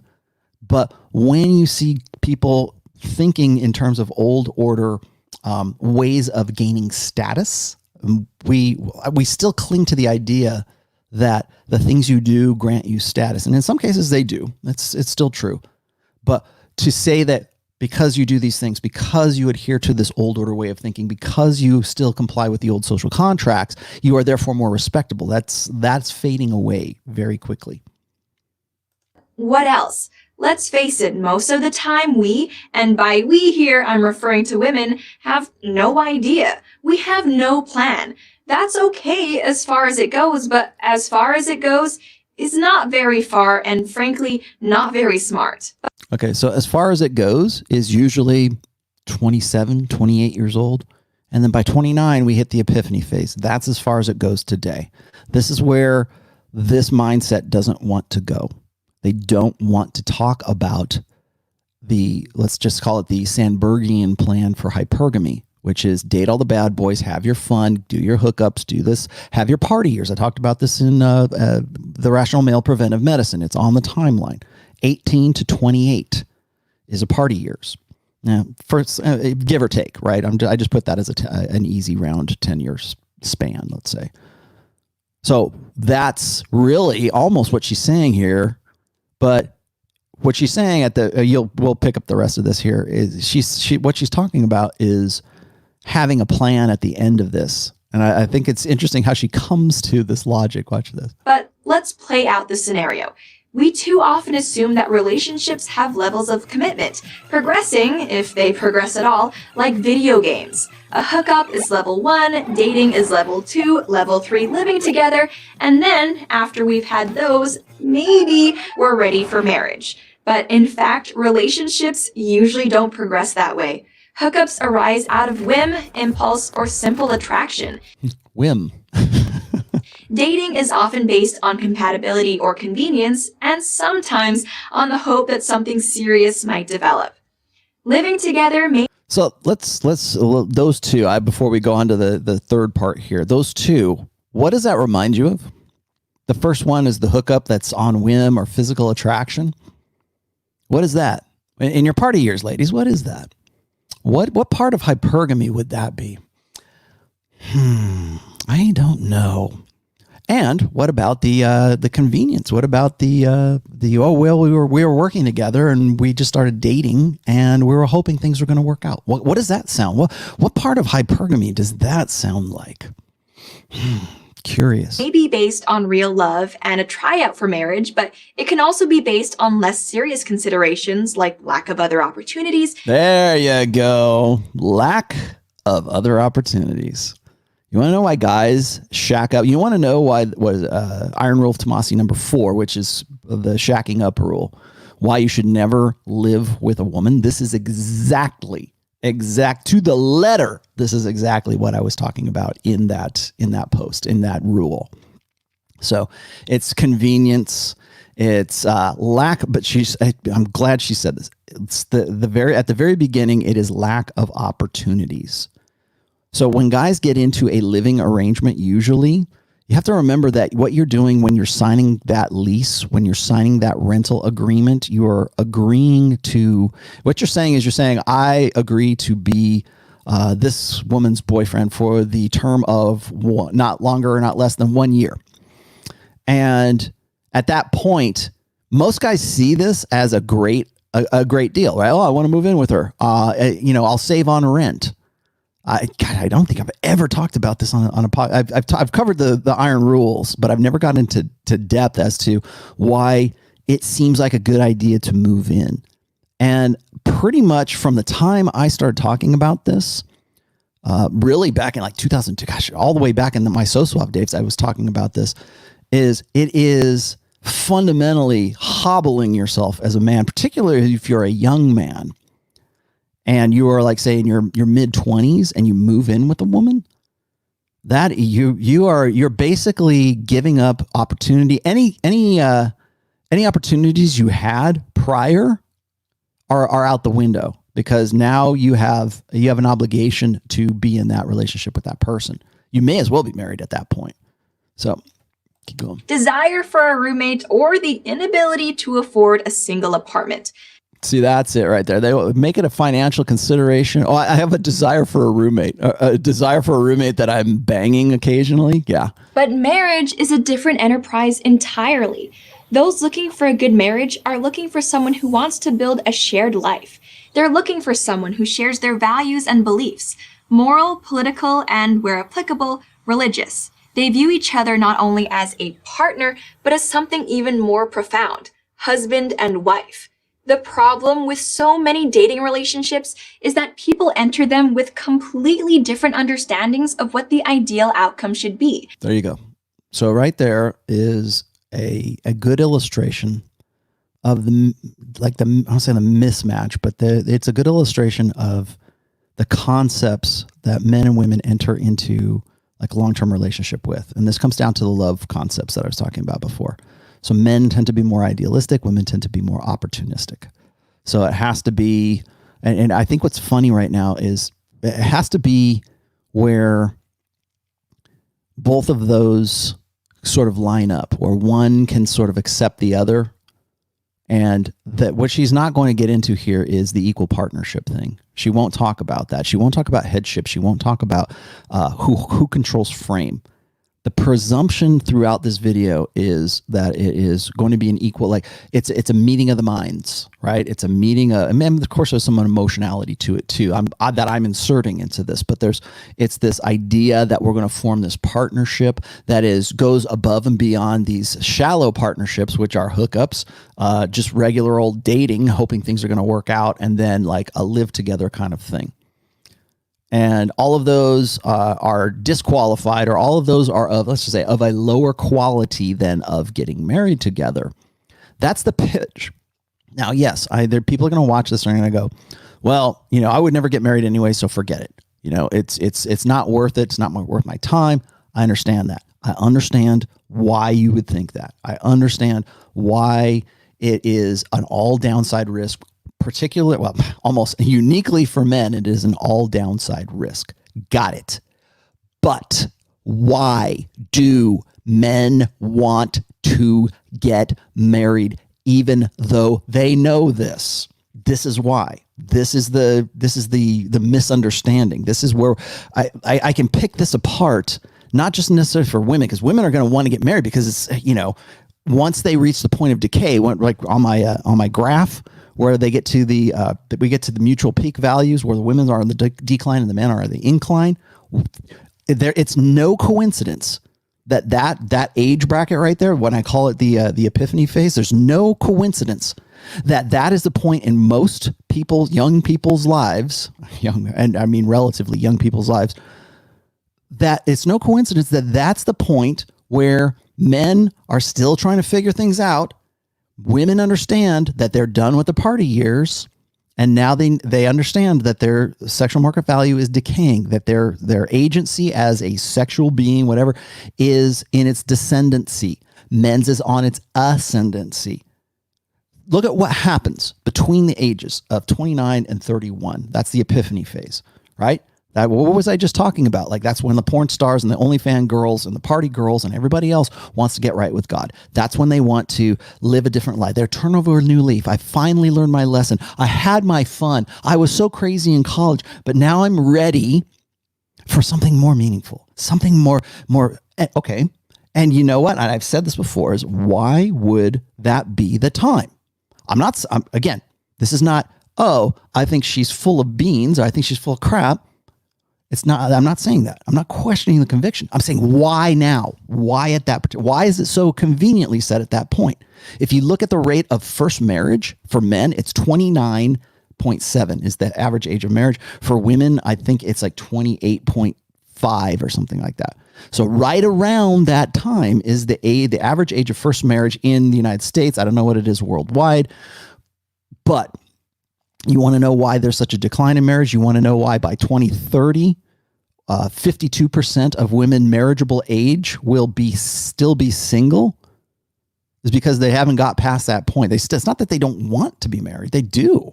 They absolutely do. Particularly when they get later in life. What do women complain about? Oh, I can't find a good guy. What happened to all the nice guys? They're back in your 20s where you left them. And we can scream, or we can yell all we want to about how it's men going their own way. It's not that. I mean, yeah, it's partly guys, deciding to opt out of marriage, but it's also because women don't want to settle. It's because they have a hubris about their sense of entitlement. Do they want to get with a guy who makes less than them? We've already talked about the she-economy, the coming of the she-economy. Women are going to be making more and more money. There are going to be more women in the workplace. It's a natural kind of thing. It's this software, right? It's the software that's trying to override not just the firmware, but the hardware as well. So when women want to have that, the guy that they look up to, and I've said this before, is that women cannot look up to a man who is their equal. They want a guy who is not their, they want a guy who's economically attractive. He's got to make 58% more than she. And these are marriage concerns. He's got to look good. He's got to be the hottest guy she can find. She's got to be the funnest in bed. He's got to make X amount of money. He's got to hit all of these things. And I've said this before about how when women get to certain ages, how they reprioritize things on the sort of the hypergamous list, at least for long-term versus short-term, like long-term living versus short-term sex, alpha seed versus beta need. Those things kind of shift. But I think that as we progress, as we become more gynocentric, as women become more femme-powered, I think that what's going to happen is women will be even more dissatisfied with men than they already are right now. I think it's probably those stats that they're predicting for 2030, I think it's probably going to be a lot higher. He wants X and she wants Y. And it's easy to get distracted and fooled by superficial compatibility. They're thrilled they both like kombucha, kayaking, and karaoke on the weekends. That's all great, but when do you get down to the stuff that really matters over the long run? Stuff like marriage, family, faith, and values. I say the sooner the better. If a relationship looks like it has a future, talk about it early on. And if it doesn't look like it has a future, what are you doing in it? Okay, so these are the questions that I think she thinks are very controversial. Like, you need to start considering marriage like early on in life. Ladies, remember, she's talking to women.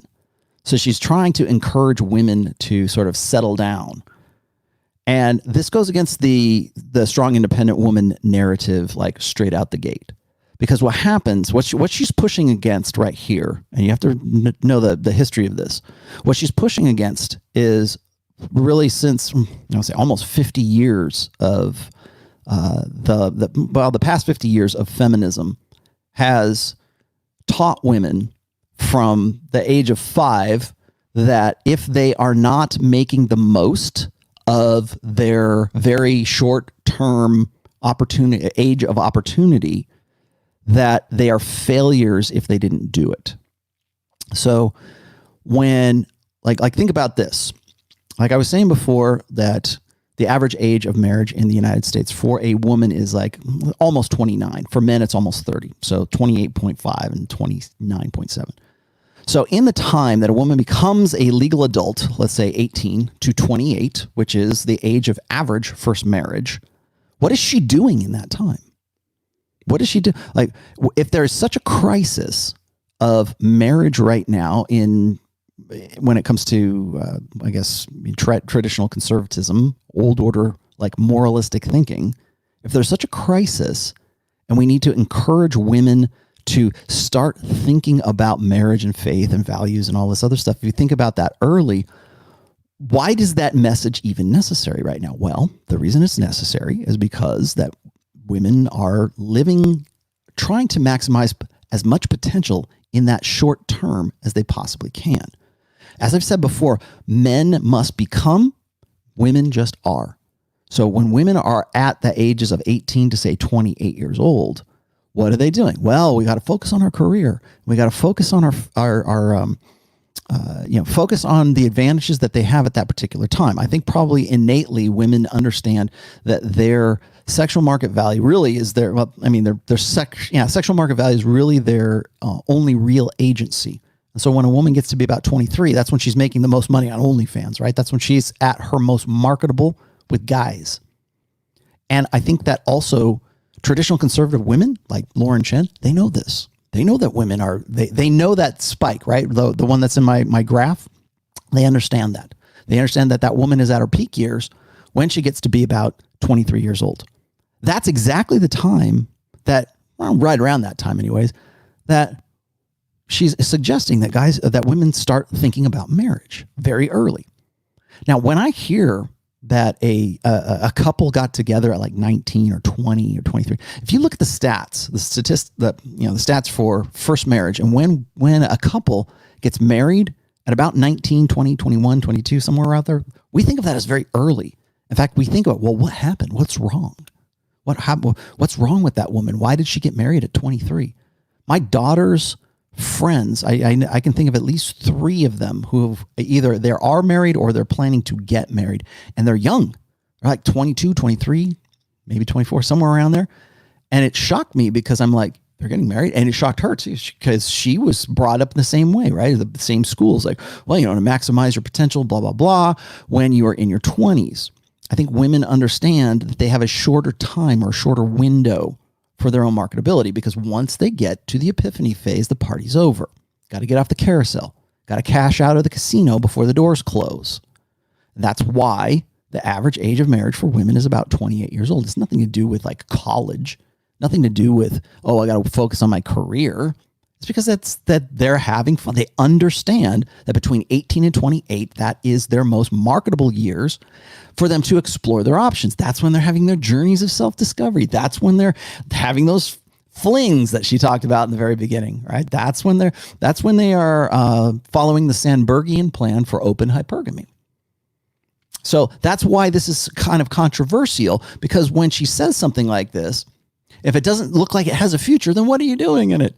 Having fun, banging the guys that she wants to bang, having the experiences that she can only have between 18 and 28, because that's what the society has told. That's what a gynocentric social order that is rapidly globalizing has taught 4 generations of girls.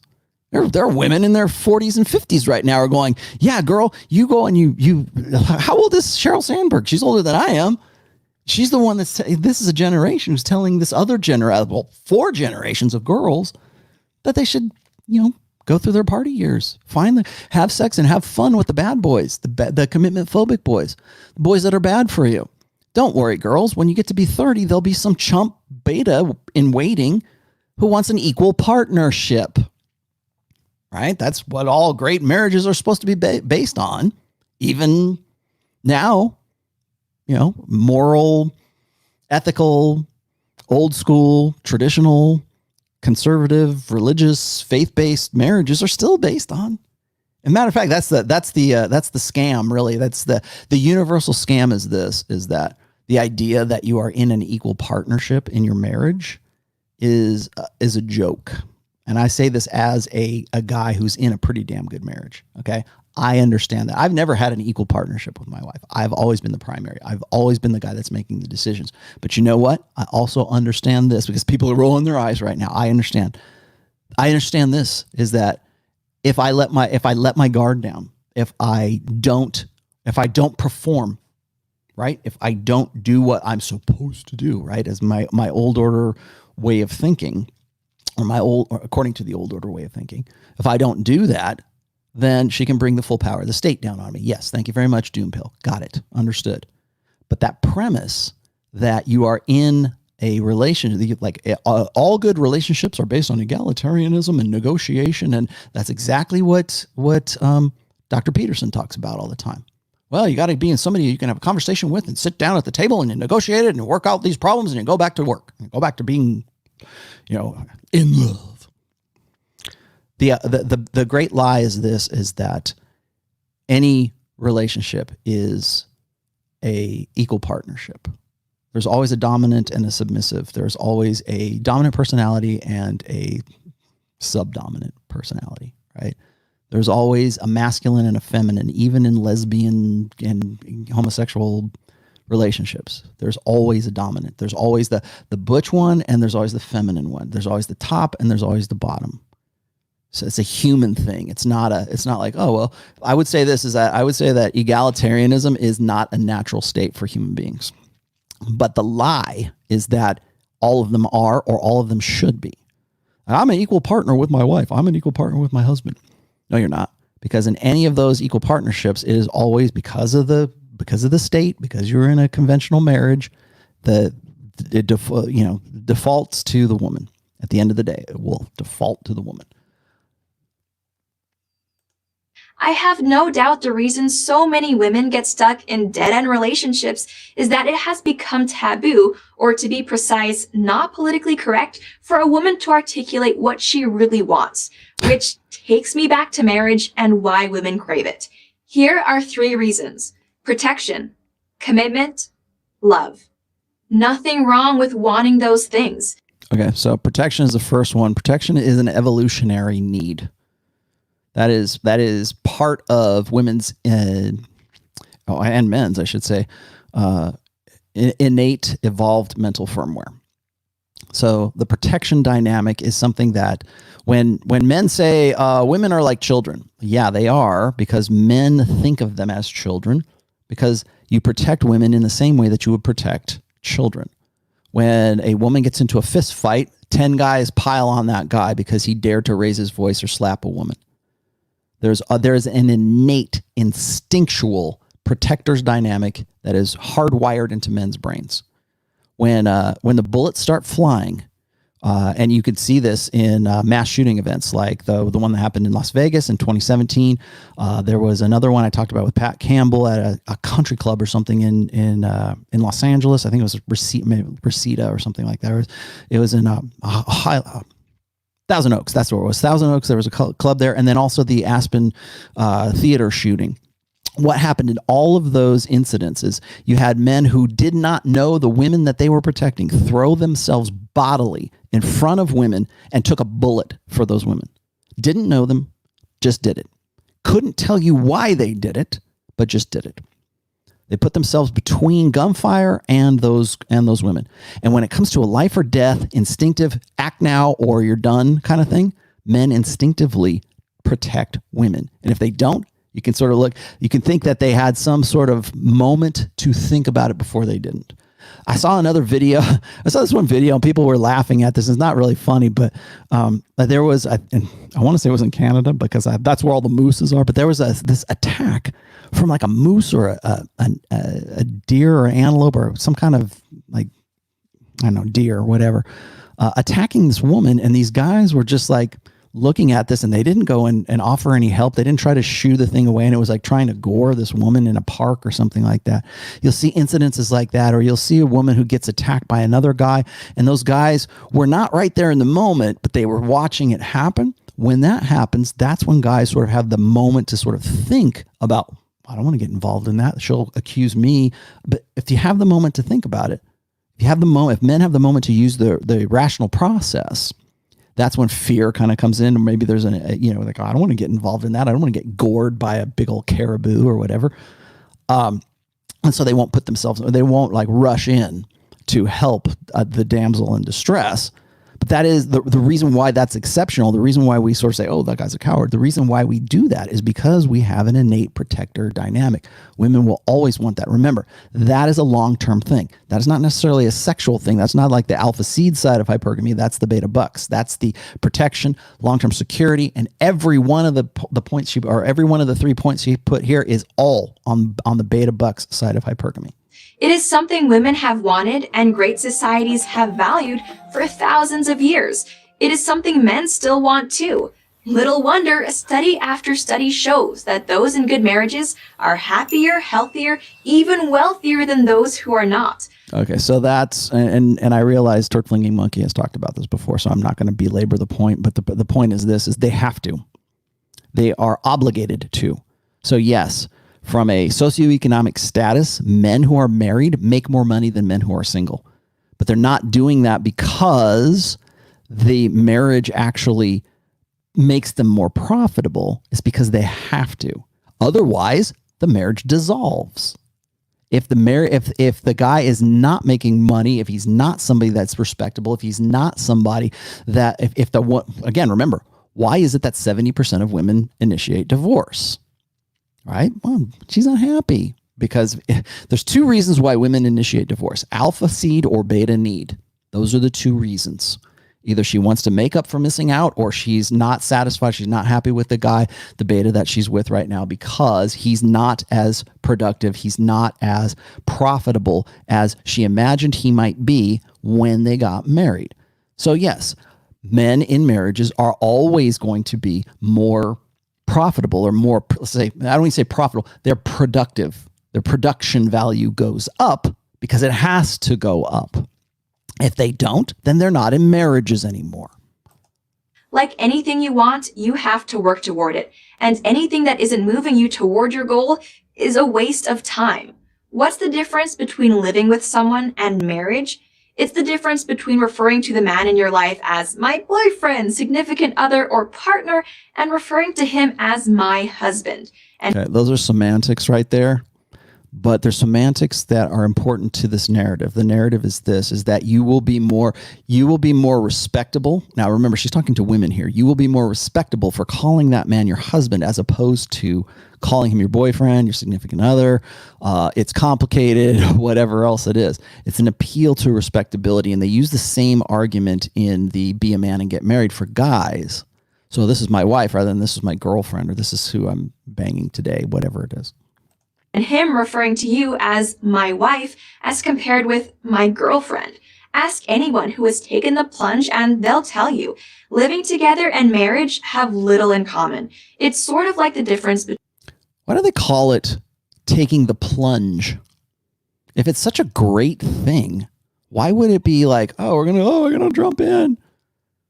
Well, I don't know. I'm gonna close my eyes and hope for the best. Why is it a plunge? Why is it not like, we're ascending? We're ascending to the top of the mountain. We're getting married. It's the best place we can possibly be. No, we're tying the knot. Why do we? That's an old, and that taking the plunge is an old school euphemism. Why would it be like a bad thing? Oh, we're going to take the plunge. Between living in a country and being a citizen of that country. The latter, with its commitments, obligations, and expectations, means a lot more. To someone who... Yeah, but whose commitment, obligations, and expectations? Who has those? Who has the lion's share of commitment, expectations, and obligations? Which one is legally compelled? Which of the partners is legally compelled to have all of those? And women will say, well, what about us? We care about guys. I'm not saying you don't. I'm just saying that by and large, that expectation is on men. Obligation is on men. Liabilities is on men. So to say this is like, I think it's kind of disingenuous to think that women would in any way in that state. I don't doubt that women want to get married. They do, because it's a great deal.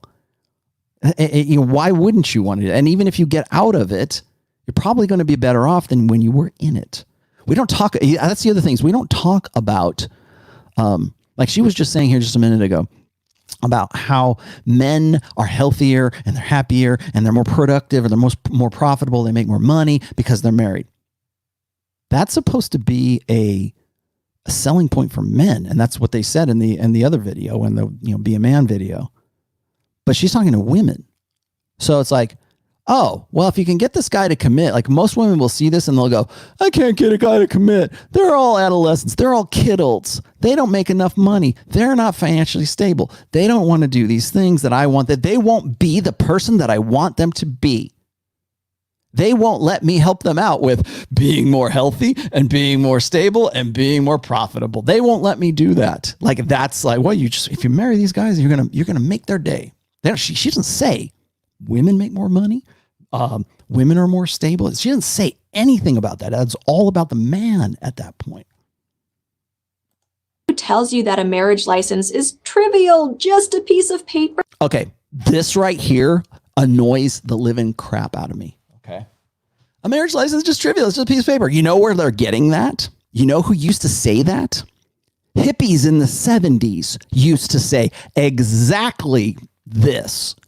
Exactly that. That is, you want to know, you want a good illustration of old order thinking? That's it. Referring to those old, tired out tropes. You want to talk about boomer? Okay, boomer. This is okay, boomer. Right now, everybody in the chat go okay, boomer, because that is exactly what that is. It's the idea that is like the only idea that men or even women would say is just a piece of paper. Our love is eternal. Blah blah blah. That's hippie crap. That's Woodstock. Okay. That is father. Oh, wait till your father gets home, right? That's early 70s crap is what that is. Like that was I think a lot of, like certainly Christians of the 80s, but like maybe in the 70s too, they used that as sort of this, it was an easily debunkable, that's a word, easily debunked rationale. Well, it's just about our love, man. Well, you know what? That marriage license is what binds you legally and as a legal liability and obligation to a system that makes you its indentured servant. It binds you to a system that is based on 100% responsibility for men and 0% authority for men. And they know this. Every tradcon woman who is talking about, oh, well, men need to be men and they need to man up and they need to take on more responsibility. And if they just did, then women would respond differently. No, it's the system. Marriage is a fantastic idea. And you know what? When the hippies were talking about this, about, oh, it's our love and this and that. Yeah, we want to exist. We want our love and our marriage to exist outside of, we don't need a piece of paper. Now, they use this as if it's like meaningless. Like, oh, they're saying, well, it's meaningless to have this piece of paper. What she's arguing for is something that I talked about with Dr. Everett Piper, and I debated this with him about conventional marriage, like a government marriage, like the piece of paper marriage, versus the covenant marriage, being like in front of God and country. Like I was saying at the very beginning of this cast, is we didn't used to do it that way. We didn't have to have a piece of paper, as a matter of fact. Prior to I don't even like 1800. I don't know when we started keeping legal records or we had legally binding contracts, like marriage certificates. Like, when did we start marriage certificates? But prior to that time, which probably wasn't all that long ago, let's 150 years, 200 years, maybe, let's just say 300 years, there weren't any marriage contracts. Maybe there were, I don't know, but there weren't contracts in the terms that we have contracts now, and they weren't binding to us the same kind of system. So when people say, well, we're not going to get married, we're going to have a poly relationship, or it's the free love movement, man. It's all, peace and love. We don't need a piece of paper. When that old order moralistic understanding about marriage is challenged by that, they think of this line right here. Like I said, that's been around for a long time because it's something that's easy to attack. It's like, yeah, it's not, she's wrong. They're wrong in the sense that it's not just a piece of paper. It's a business contract. It's a contractual obligation primarily on the guy. Once we had it's funny is for, was it Ronald Reagan who signed off on no fault divorce? I think it was Ronald Reagan, or when he was governor of California, and that sort of like was the first domino to fall, so that we always had no fault divorce, or it changed divorce laws. And again, that was a result of a post-sexual revolution understanding that women are going to be the ones who are in control of human reproduction. So if that's the case, why would they, with feminism, we need them to be able to make their own decisions, and therefore they can't be caught. It doesn't matter if they're cheating, it doesn't matter what they do. It's a no-fault divorce and people can opt out at any time. There you go. It's just a piece of paper, right? No-fault divorce, well, it's just a piece of paper. So you can just throw it away. Here's a good response. If it's just a piece of paper, why are you so reluctant to sign it? The answer, of course, is that no one believes that it's trivial. Yeah, I hope they don't. I hope if you're a man and you think that a marriage contract is trivial, I hope you don't think that it's trivial. Everyone knows it's the most important decision you'll ever make. So treat it that way. Here's a good rule of thumb. Think about the kind of relationship you want as much as you think about the kind of career you want. And now we have the appeal to careerism. So we're presuming that women ought to get married early. And the reason why that's so controversial is because in a gynocentric social order, if a woman gets married early, she can therefore not spend as much time developing her career. But yet here we have Lauren Chen saying, you need to consider your relationship as much as you would consider your career. Okay, what happens when you do that? You have to make a decision. What's more important? Being married, having children, developing this family that the old order really, really wants us to have. And I'm not saying that's a bad thing. I'm just saying it is a conflict of interest. And the reason this comes up is because Lauren Chen, like every other traditional conservative little hottie who has a YouTube channel right now, every last one of them are feminists. They are still feminists. They would say that they'll scream till they're blue in the face. I'm not a feminist. But if you have been born between 1965 and 2020, feminism has in some way, gynocentrism, feminism, to whatever degree, has in some way influenced your very way of observing the world, of understanding the world. This would not come out. This would not even be a consideration if she wasn't a feminist. If she didn't have some sort of feminist ideology that was a part of her process. I'm not saying like people say, well, women are all emotional. They prioritize emotion before reason. That's not to say that women can't be reasonable. They can't use rationality. It's just that they'll use emotion before they do. So when we get to that part for women, that rationality is based on what? Fempowerment. What serves the sisterhood. The only reason why she's even coming to this conclusion right here, the only reason why she's talking about, well, it's very important to think about your relationship as much as your career. Do you think that women in the 1920s or the 1820s, had to consider this? Not at all, because they weren't thinking in the same way. This is old order thinking that is meeting new order realities. The new order reality is that women have careers today. If that's the case, you're going to be for women. You're going to be, if you choose to get married early, and men too, if you choose to get married early, you have to make sacrifices. You have liabilities that you would not necessarily have had if you were considering your relationship as much as your career. I'm not anti-career, I'm just pro-relationship, specifically pro-marriage, because when you get it right, that's the best relationship there is, and it starts with the first date. I'm Lauren Chen, host of Pseudo Intellectual on Blaze TV for Prager. Pseudo Intellectual. There you go. Is Lauren Chen married? I don't know. Somebody needs to tell me, is Lauren Chen actually married? I don't know. Maybe she is. It works for me. It's great for me. And I'd hate to goof on her again, but like if you go and you look at Dr. Babe, like Dr. Taylor, whatever her name is, Taylor something. You have women who are very pro relationship, very pro marriage, very pro, like I'm a relationship counselor. I'm a relationship expert.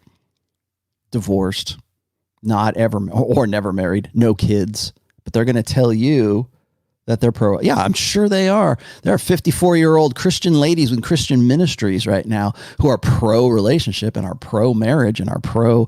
They're just still waiting for the one. They're still waiting for that right one. There's no insight. There's no nothing. So that was one. I'm not going to show you the Be a Man one because that one has already been done, actually. Let's see, that was Don't Waste Your Time. And this was the last one I wanted to throw this on here really quickly because this is, so that was Lauren Chen. Lauren Chen's giving you sort of the, the understanding of like from women are there any women who are actually marriage material? And that's the real thing here is like, I don't think that this kind of mindset, and I'm just using her as I'm sorry, Lauren, I'm not trying to run you personally up the flagpole here. I'm just thinking this is the thinking. This is the rational, this is the process of how we get to the point where it's like, well, we really need people to get married. Like I said, I'm not against marriage. I'm against how we do it now. I'm very much pro marriage. My marriage has been great. I wish I had some like magic formula or some template, or I could make $1 billion if I could say, okay, well, here's how I did it. And here's how you can too. And it was 100% repeatable and reliable and you can do whatever. People have been doing that for a long time. People get desperate, particularly guys, man. When you're in a bad relationship, you want anything that will work. You want to find some way to get her to have sex with you. Some way to freshen it up. Excuse me, some way to make things where I gotta keep her happy, right? So, yeah, it'd be great if I could do that, but I'm not gonna. I would love for it. My heart's in the right place. Her heart's in the right place too. I mean, it is really her intent. She wants you to be happy, right? So you get married, you get happy. Well, the fact is that's not how things are done anymore. We're over that. We have at least 2 generations of women who are unmarriageable and will not be marriageable. Not until they are taught, not until, I don't say this generation, but not until this generation or not until the next generation is taught through circumstance or, actively taught in some way, like by the previous generation who would have to actually wise up and have some insight themselves to say, don't do what I've done, do these things. And maybe that's what she's trying to do right now. But she's trying to get women to participate in a system, in a convention. That is great for them. And so what will happen is when women see this, they lose their minds because, I can't believe they think that she's not feminist. That's what I laugh about when progressives, when liberal leftist progressives, women progressives say, I can't believe it. She's so moralistic. Haven't we evolved past this? Why do women need men to find fulfillment and happiness? Why do we need men to do that? Why can't we just be these self-fulfilling, self-gratifying things that we find our own? You can't find happiness in someone else. You can only find it in yourself. I'm sure you'll probably hear conservative women say exactly that. That's what I expect from a leftist, from a progressive woman. You can only find happiness within yourself. You can't find it in a man. Well, then why get married? If that's the case, if the case is this, if we're going to teach a generation of women that happiness comes from within and happiness is the only, benchmark, let's say, the only metric that we're going to use when you're unhappy in that marriage, it's his fault. It's not your fault. You're the one that believed in it. You're the primary. You're the one that has the authority, the only true real authority. And guys, particularly beta male guys who've been brought up to be self-deprecating, to be apologists for men, to be apologists for themselves. When you get into a relationship with those guys, ladies, yeah, you're going to be unhappy because that guy's a chump. Like I said, when women get into a marriage, into a long-term relationship, the tests, the fitness test, I'm not going to say, they change. And those changes go from, they become all about the hypergamous doubt, which is he the best I can do? And when that guy's like, you're so pretty. My wife, I don't understand why she would ever be with a schmuck like me. Why would she ever want a loser like me? And you hear that enough times and he believes it and you believe it. So when you're unhappy, it's because why would I be with a schmuck like him? That's what echoes in her brain. Why would I be with this loser? I did not marry well. I didn't find the right guy. He's not the one. It was the guy that I was having fun with. He's the one that got away when I was 23 and I was so crazy. I used to be so crazy in college. Guys, I've had guys ask me this. They'll say like, Rollo, do you think that a woman enters into like sort of a new party years, or does the cycle repeat itself? Like once she gets to the epiphany phase and then she gets married and she finds the sort of dutiful beta and she becomes bored with that and she wants to sort of divorce this guy and then get her groove back on kind of thing. Does it recycle? Yeah, it does. It's just a little bit faster. But part of that recycling usually comes if that person, if that wife, either she has girlfriends who are back in the sexual marketplace or her daughters get into it. Like her daughters are maybe they're late teens to their like college years. You will notice, and particularly for single moms, but also for moms, you will notice that women of these last two generations will live vicariously through their daughters. And they'll say, oh, is that what happened? And they'll have this sort of, it's not a mother-daughter like relationship so much as it is like a friendship, right? Or not say friendship, like a close friendship in the sisterhood, like she would have with her other girlfriends. So you'll see like women who think they still got it. They live vicariously through that daughter. And sometimes that's enough to trigger. The eat, pray, love effect. So yes, I'm answering that preemptively because I know I'm going to get that question at some point along the way. So that said, I wanted to show you guys the Jordan Peterson thing here. This is very brief. So that's why I'm only considering doing it right now. Where did it go? This is what Jordan Peterson has to say. Now, I'm going to come back to the topic of marriageability and like, are women even marriageable? And I would say right now, no. By and large, women are not marriageable. Are they marriage material right now? No. Do they want to get married? Yes. Would they like to get married early to the right guy, to the perfect dude? Yeah, that's the thing. They're not going to find that guy. And why would they? Because they're right smack dab in the middle of their peak sexual market value years. Most girls who are between like 22 and 24, I mean, very rarely do they consider getting married. And usually it's ones who realize that their sexual market value is not as high as their competition. So if you got a girl who's like 22, 23 years old, and she's a little overweight, which is like a lot of girls right now. Remember what the obesity statistics are. Like almost close to 70%, at least in the US, are either overweight or obese. That does something that revs up that schedule. I think maybe before you want to know why people aren't getting married, right? Well, part of it has to do with women kind of preemptively hitting the wall. And I mean hitting the wall in the sense that they realize that even though they're 24 years old, they realize that they're overweight, or they're trying to make justifications for it, right? They'll say, well, I have body positivity, or I'm focusing on my career. That's why I'm overweight. I'll get to it later. It's not that, there's a lot of different circumstances that lead to women being overweight, but remember that it will, for men, the prime requisite, the one bullet point on men's list. Well, there's two. The number one bullet point on that list is she's got to be hot. The next one is she's got to be available. Those are really the two for guys. Anything else after that is sort of like icing on the cake. It's like ancillary to those two. So if the guy is sort of idealistic and wants to get married, and the girl realizes to some degree that she's not going to be she's just simply who she is, yeah, she might consider marriage at that point. But I was going to say is that most women don't do that. Most women of 22 to 24 years old, right around there in that peak sexual market value years, they're not even thinking about marriage. That's why this seems like revolutionary, right? Oh, Lauren Chen's telling women to get married young.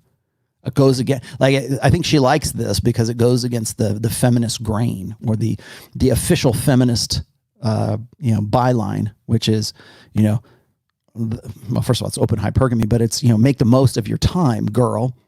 And what do they mean by that? Well, do it while you're young.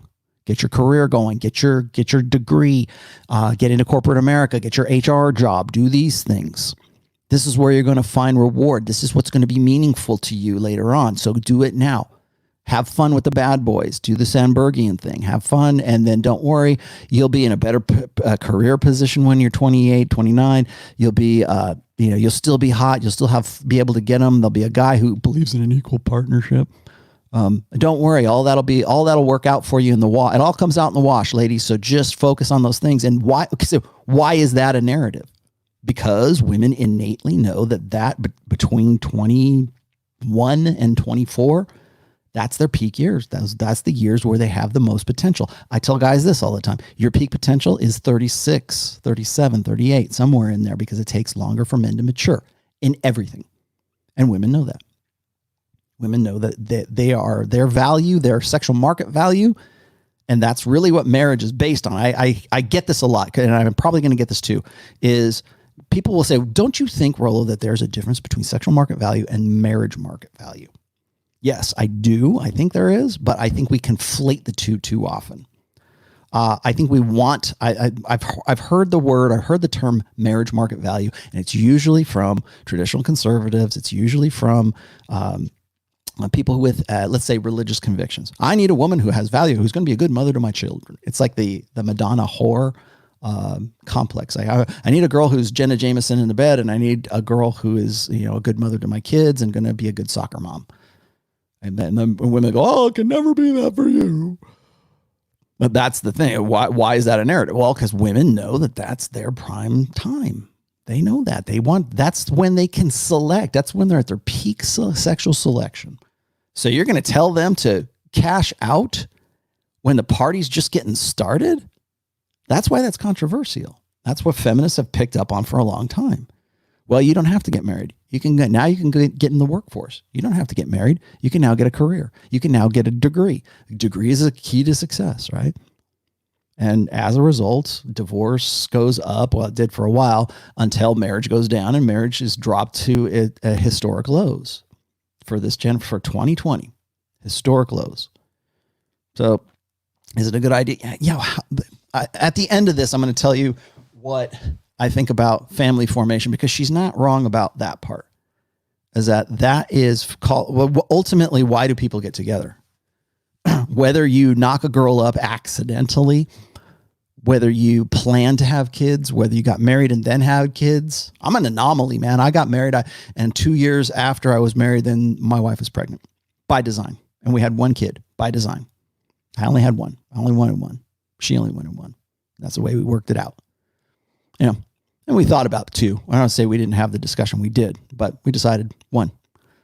And I'm an anomaly, because most guys, like I said, 42% of children are born out of wedlock. Most guys knock a girl up, and that's it. That's how you form families. Dalrock said the same thing. We've shifted sometime back in like the 60s and 70s. We shifted from a marriage-based way of raising children to a child support-based way of raising kids. And we're seeing the fruits of that. We're seeing the results of all of that. So at the end of the day, it's family formation. So is marriage a good idea for family formation? I would say so. I think as a concept it is. Don't get into it, because the way we do it right now is it's like jumping off a cliff for a guy. There's no assurances. There's no certainties. There's no, in fact, there's a lot of certainties that it's probably not going to work out for you. And you're going to be worse off as a result of it. So yeah, that's why they have to sell it as, oh, you're going to be healthier and more productive and make more money if you're good. Oh, good. Well, makes sense to me. I'll go get Guys aren't stupid.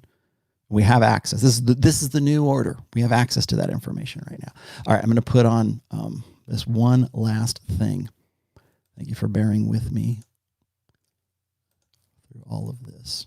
Let's see if you can see this. Can you see that one? Yes, you can. There we go. There's good old. And this is a fairly recent one. I hope I don't get in trouble for that. I don't think I will. This is actually from another one. This is from Dose of Truth. So this is like a third-party video. You get married, you live happily ever after. It's like,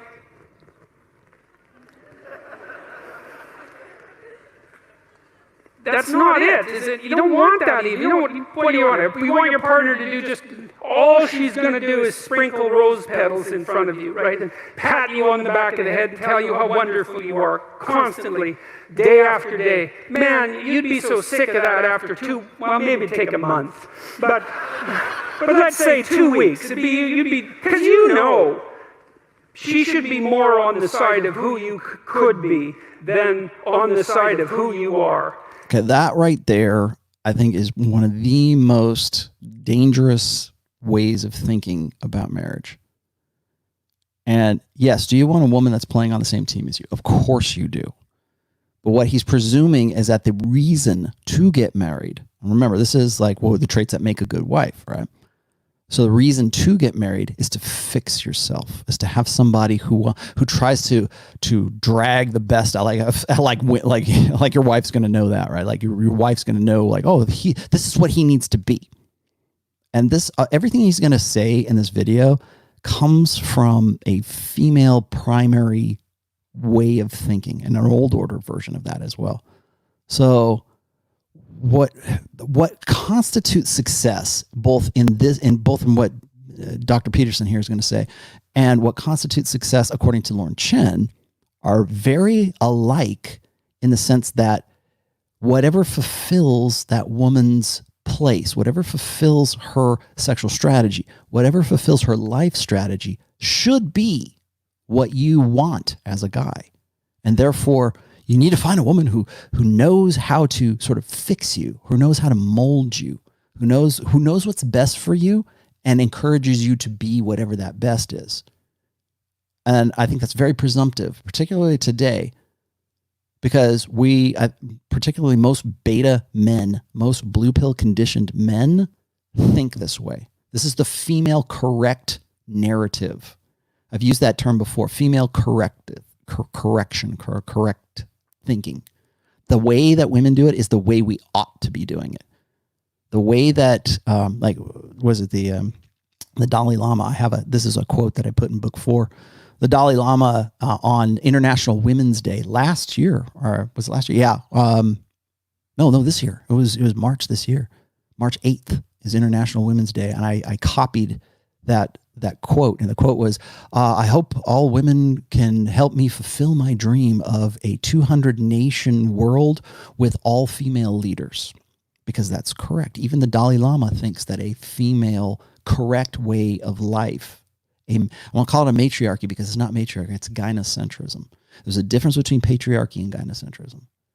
Primarily, patriarchy is based on a balance. And I'm paraphrasing something of what I think Turd Flinging Monkey once said, is that patriarchy is based on a balance. It's not about like, oh, men are tyrants and they're literally Hitler and women are chattel. It's not about that. Even when patriarchy was at its peak, which is not right now. I think people still think, oh, patriarchy, smash the patriarchy. The patriarchy was smashed. Patriarchy was smashed right around 1965. And you know who smashed it? Not women, guys. Guys smash it themselves. But patriarchy was balanced because there was a trade-off between authority and responsibility. So under patriarchy, yes, men had authority, but they also had responsibility. And you were less of a man. You were less respectable as a man if you shirked your responsibility, because responsibility for men is different than it is for women. For women, we're supposed to have a default responsibility, a default respect for women. For men, respect has to be earned. It used to be that if you got married, that was a sign of maturity and you getting, You would get respect. That respect is gone. Dalrock talked about this. There's no more respect for men in marriage. In fact, if anything, you're ridiculed for it. You're the goofy, Homer Simpson, Dr. Huxtable. You're a goof. You're either a goof. For men today, it's rough because you're either a goof, you're dumb, or you're an abuser or a potential abuser. You're a rapist, but you just don't know you are. You're an abuser. You just don't know you are just yet. So I'm going to keep going here. And if she's deluded enough or terrified enough to worship you in your current form, then, well, that doesn't say much for her. Right. Except when a woman does worship a guy, when a woman does look up to a guy, it's not because, see, here's the thing is he presumes that the ideal state between man and woman is egalitarianism, that it's an equal partnership. And if a woman is in any way appreciative of that guy, is in any way doing something for the express pleasure of that guy, sound like a feminist, is doing anything that is subservient to that guy willingly, imaginatively, organically, like of her own volition, then there's something wrong with her. If she's worshiping you, spreading petals of roses in front of you. You think the Tates would have something to say about that? I think they would. Do you think guys who have their women who respect them and want, like I was saying before, women can't look up to a guy if they're their equals, but yet we keep trying to say that that's the ideal state. It's not. We're not blank slates. But this is the presumption, and it's very subtle, and a lot of guys miss this because they're just like enamored with what Dr. Peterson's saying. And I'm just saying that everything he said is wrong or bad or anything like that. I'm just saying that it comes from a place that has been learned a long time ago of that blue pill conditioning. That this is the right way. This is the female way is the correct way of thinking. And it certainly isn't very helpful for you. You want someone that's going to get in the way now and then, and to contend with. And I've been fortunate in my marriage because I have someone to contend with, Does it sound like peace? Does that sound like negotiation? He's talked about negotiation before, and like I said, you can't negotiate genuine desire, but it's also obligation comes along with that. And this is coming from a place, I think, of, again, that blue pill trained idea that women need to be in some way a challenge, like a Rubik's Cube or something. How do I figure this damn thing out again? That's the who was it that I forget the feminist or not feminist, the psychologist, female lady, and I can't remember her name. Starts with an E off the top of my head. Anyway, I talked about this with Pat Campbell once, and she had said something to the effect of like, "Oh, a good healthy relationship is basically war that happens. Like you get in a fight, and then you make up, and then you have great sex, and you come back and you live in a state of peace for a little while, and you go back to war again, and you repeat the cycle. Like that's the way of doing, and that's exactly what I would expect in a presumed egalitarian, presumed equal partnership relationship between a man and a woman. And that's not complementarity. That is war. Always war. It's not like I got your back. It's not like we're team players. It's always, I'm going to go to war with you. You're going to concede my point, and then we're going to be in a better place. And that's exactly what he says here. Watch. We have our discussions, and they're not easy. Well, partly because we have hard problems to solve, because life is full of hard problems. I want someone who will stand up, and have her say, even if it's not what I would say. And maybe I'm even willing at times because she's quite intuitive and a good dreamer, and I'm more facile verbally. And so we have to be careful in our relationship, because if I'm in a particularly ornery mood and she has something to say, I can usually slice up her arguments verbally, and that's fine as far as I'm concerned, because I get to win. But it's stupid. Well, it's stupid. It's, first of all, that doesn't mean I'm right. It just means I can formulate verbal arguments slightly faster than she can, but her intuitions and her dreams are often extraordinarily accurate. And okay, so you're looking at a conflict between her dreams and her aspirations, and I don't know either one of these people personally, but what this sounds like to me is a conflict between rationality and reason versus emotionality. And that should be in a good relationship, I think, should be complementary, where a man is in a state of headship, a man is in a state of authority, but also maintains an obligation to his responsibilities. There's nothing wrong with being responsible for your own kids, okay? There's nothing wrong with wanting to protect. You have this innately to protect women, to protect your wife, to protect your tribe. It's called kin altruism is what that's called. So you're interested in the perpetuation of your own genetics. Got it. Thanks. But what's going on here is the presumption of egalitarianism between he and his wife. And who wins the arguments? He doesn't even want to win. Doesn't mean I'm always right.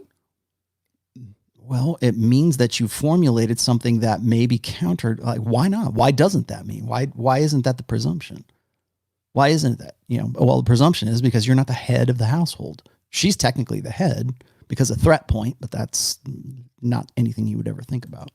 So we've learned to some degree, to buttress each other's arguments just on the off chance that the person that you were foolish enough to marry might know something you don't now and then about something important. Yeah, this is how Peterson self-deprecates. He doesn't make it about himself, but it's really about himself. He's talking about his own marriage, but this is how he self-deprecates. You're foolish enough. What a great endorsement of marriage. You have to be stupid and foolish to get into it. You have to be dumb.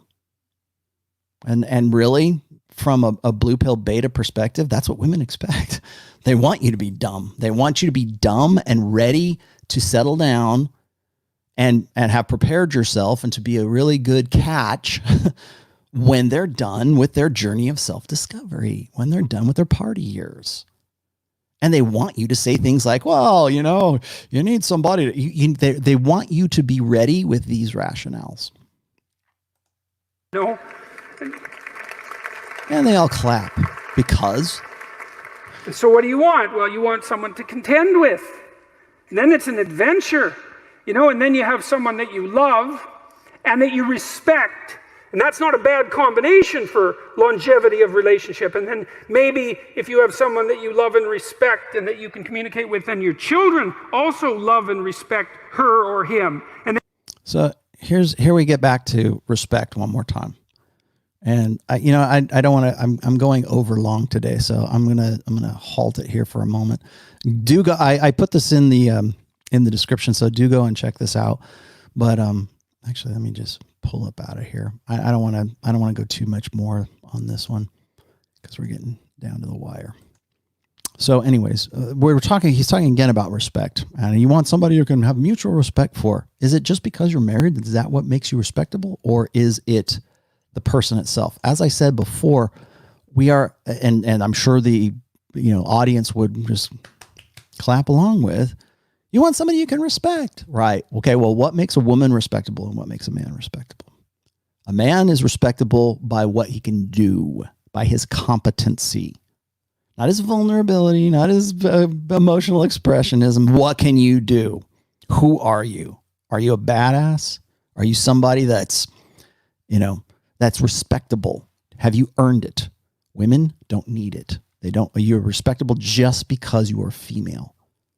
Well, you don't respect women. You're damn right I don't, because my form of respect as a man comes from a meritocracy. It's not about the female centric, understanding of things. But throughout that video, we hear themes over and over again about equal partnership, equal respect, and your kids will love her too. Like my daughter is very impressed with my relationship because pretty much all her parents, right? She loves her parents, and her friends love us because my wife and I are still very much in love We still very much have sex a lot, and we are a good match. Is she my soulmate? No, she's not my soulmate. I'd never call her my soulmate.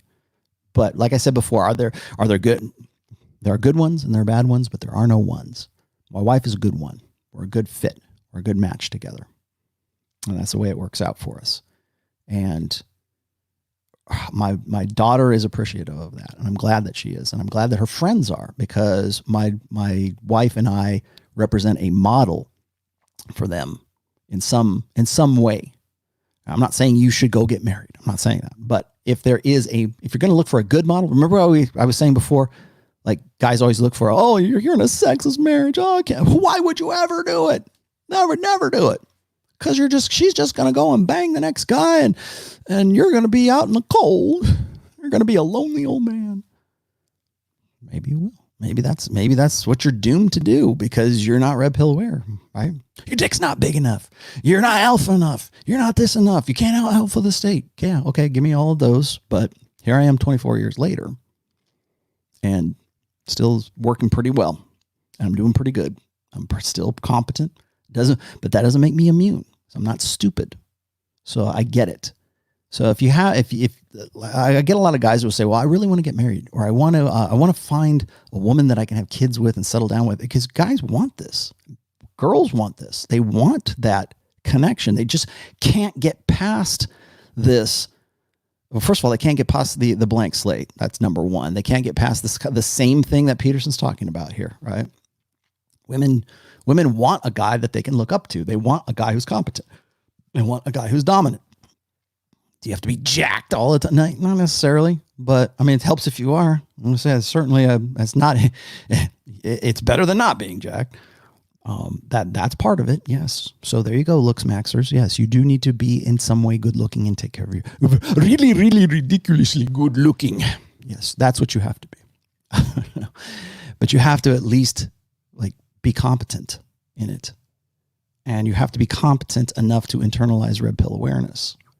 So I'm not saying go out and get married. Actually, I'm advising against that. But what do you do? What's the solution to any of this? Like I've said before, when I talk, and people think I'm like disparaging MGTOWs. I don't disparage MGTOWs whatsoever. I think I got a lot. I think really MGTOWs are just red pill guys with a different solution. Their solution is just to do nothing, to just opt out, or they think they can opt out. I don't think that they can. I've said this before. I said I agree with the analysis 100%. Well, almost 99.1%. Right? I agree with the analysis. I just don't agree with the solution. I don't agree with the solution for incels. I don't agree with the solution for black pill. I don't agree with the solution for whatever solution they have for MGTOW, or MRAs. Those solutions don't work. So really, what's the solution? What's the prescription, Rollo? Give us a prescription. I'm working on it.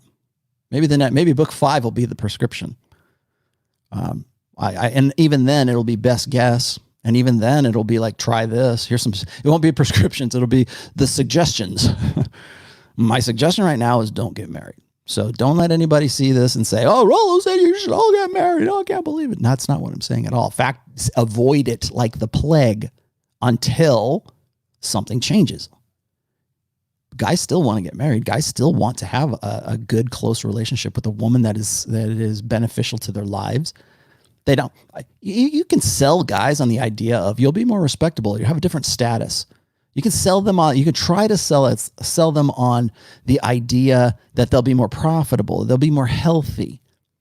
Guys don't get married for those reasons. They don't want to get married. Oh, you know what? I'm really feeling under the weather. If I got married, maybe I'd be healthier.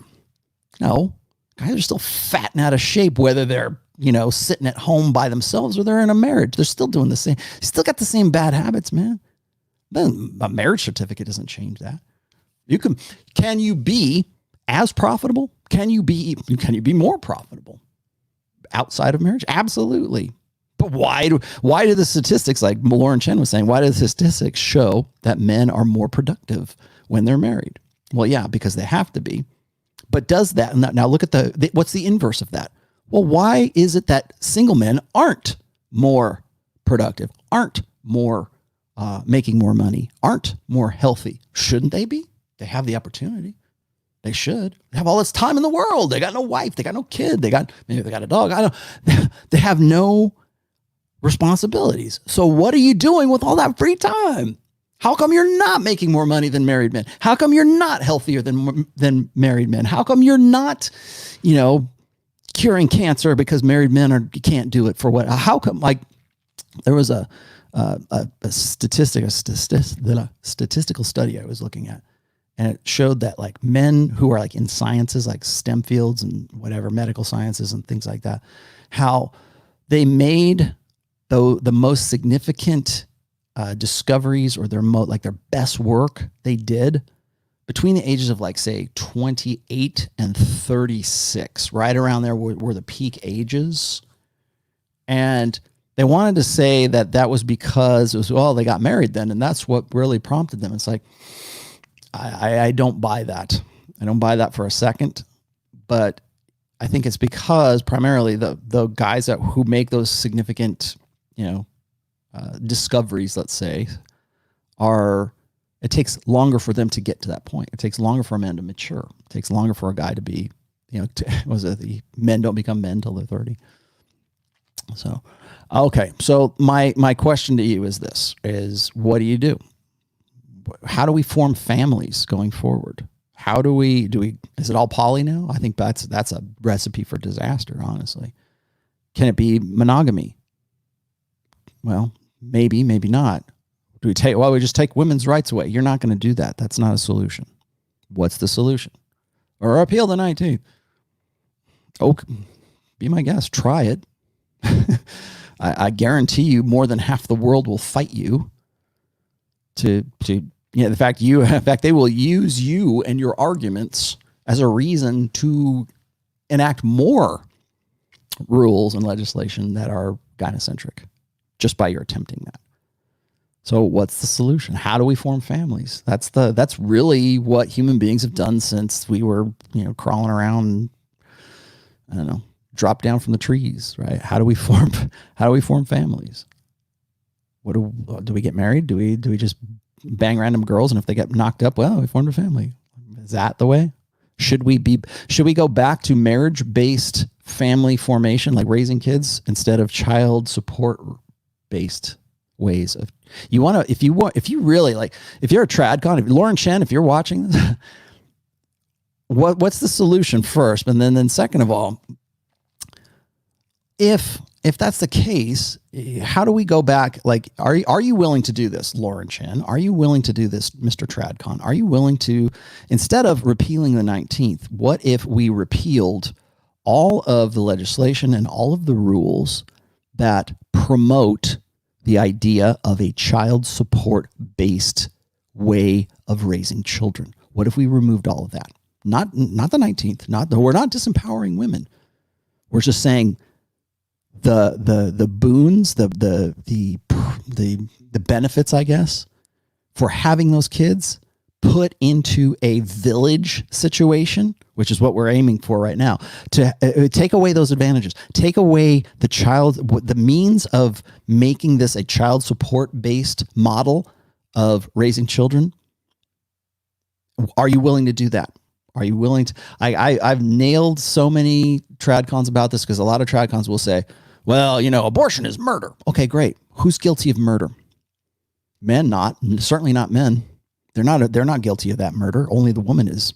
Maybe the people say, well, there's an abortion doctor. He's guilty of murder. Oh, he's an accomplice.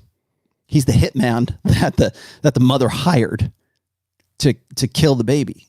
That's what he is. Yeah, he's okay. Maybe you could make a case for that guy being an accomplice. Are you ready? If that's your belief, like, oh, well, abortion is murder. Are you willing to prosecute women who get abortions for murder one? Because that's technically what the law says. Are you ready to prosecute women for malice and forethought? Are you ready to prosecute them for, capital murder? Because that's really what it is. It's a defenseless human being that they kill. I'm not pro or for, I'm not against or for, I'm just analyzing this because I'm using that rationale and that reasoning. I brought that up with Matt Walsh one time, and they're just like, it was like, what was it? No. There it is. Crickets. Nothing. Yeah, there was nothing. There's no response to those things. And you will, anytime you ask that, because I don't think that most trad cons are willing to put their money where their mouth is. Okay, great. Everything goes your way. Now, how do we hold them responsible? They will never say that. You know what will happen? Every time I've asked that, every time I've said that, would you be willing to prosecute these women who've had abortions for murder one?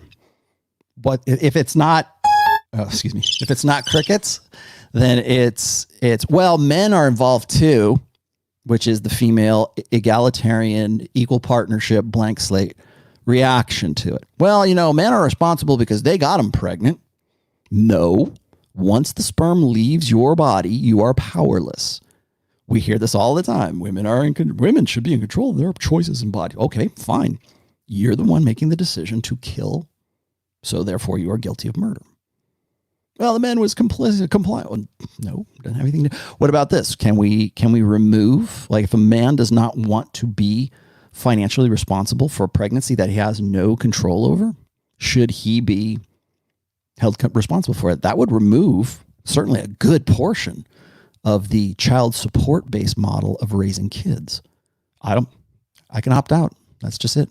Can we instead of like repealing the 19th, can we at least do that? Can we, as men, say we require a DNA test at every live birth?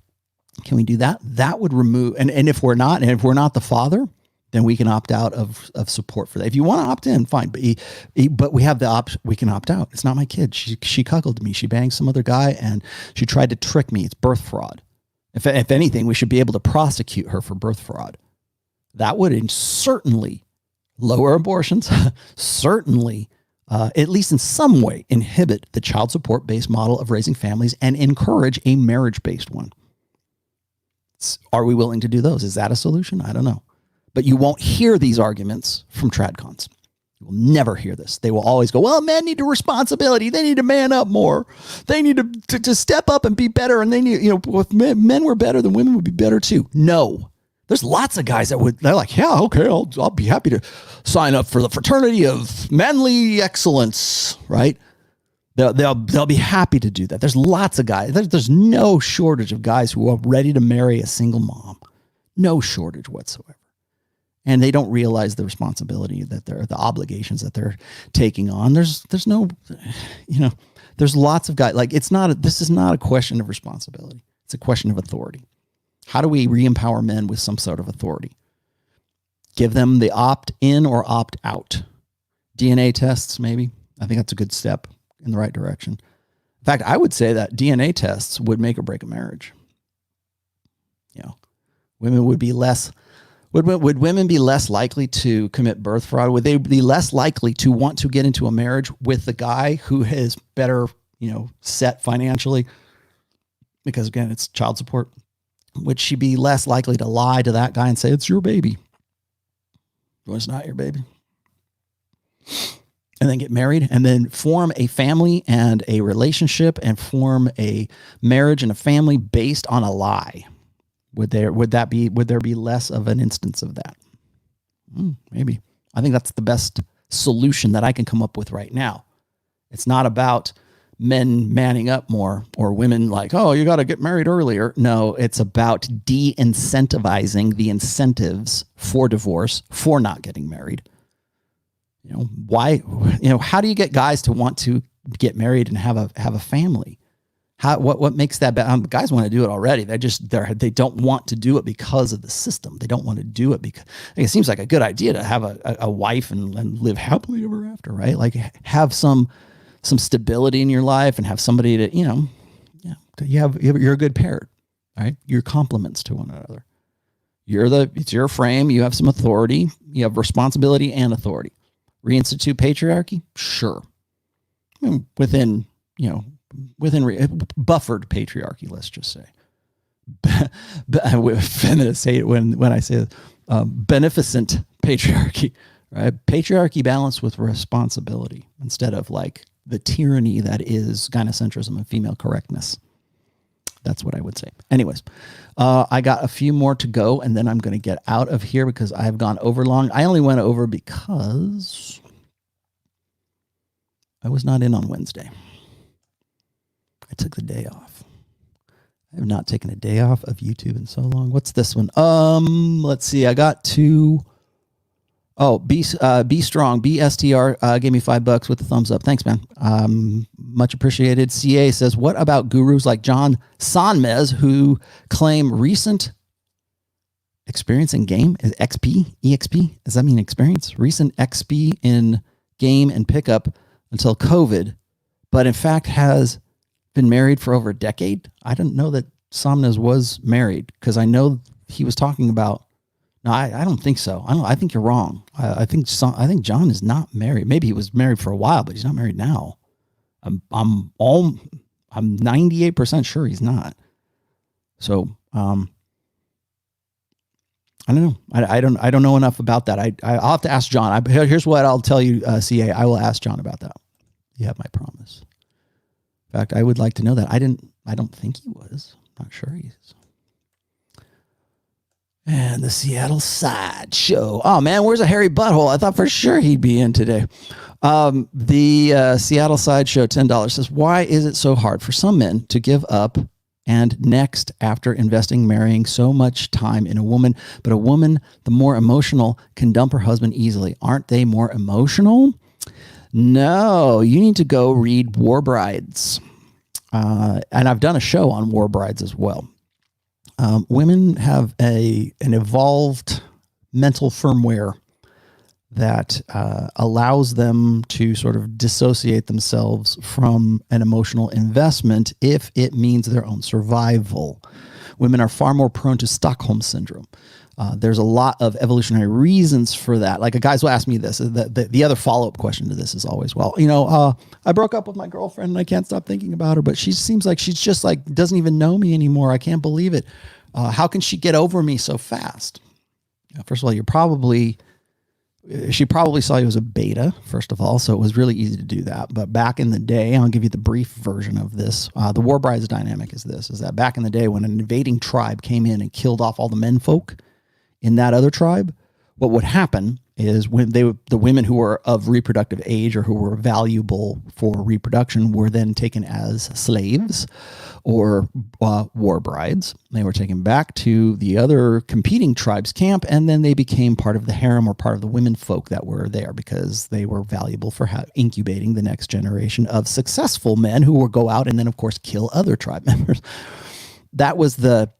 That's the premise, okay? So after generation after generation and hundreds and thousands, in some case thousands of years, that being the case, women had to in some way develop a psychological mechanism so that they could disconnect from those emotions of being attached to a particular man who might be killed as a result of tribal affiliation.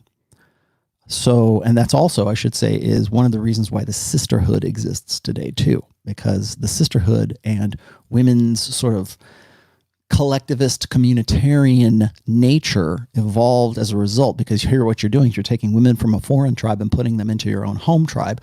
Well, those women have to either accept that woman, those war brides, into that community of that tribe's women, or they die. So there had to be some sort of global kind of like, this is the sisterhood, right? This is it doesn't matter if you're from that country or that tribe or this family or that family. If our men folk came in and killed all your men folk and your boys and stuff like that, and they took you as hostages, then, we all got to go along to get along, and we got to have babies for these guys. And so therefore you have a communitarian, more collectivist mentality between women. So in a nutshell, that's the War Brides dynamic. Go read War Brides. It's actually in the first book. Hairy Butthole, there you are. Thank you. Always listening. You got it. Okay, I knew you'd show up. I knew that you could. Can you dig it? I knew that you could. Bacon comment says, the other reason women aren't marriage material today is because men are today are too weak to lead them. Yes. They are raised like women. Yes, they are. By and large. Depends on the society, but yes, for most part. In a Western globalized society, you are 100% correct. Just depends, again, on ethnicity. It depends on society. It depends on the tribe. Again, human beings are innately tribal.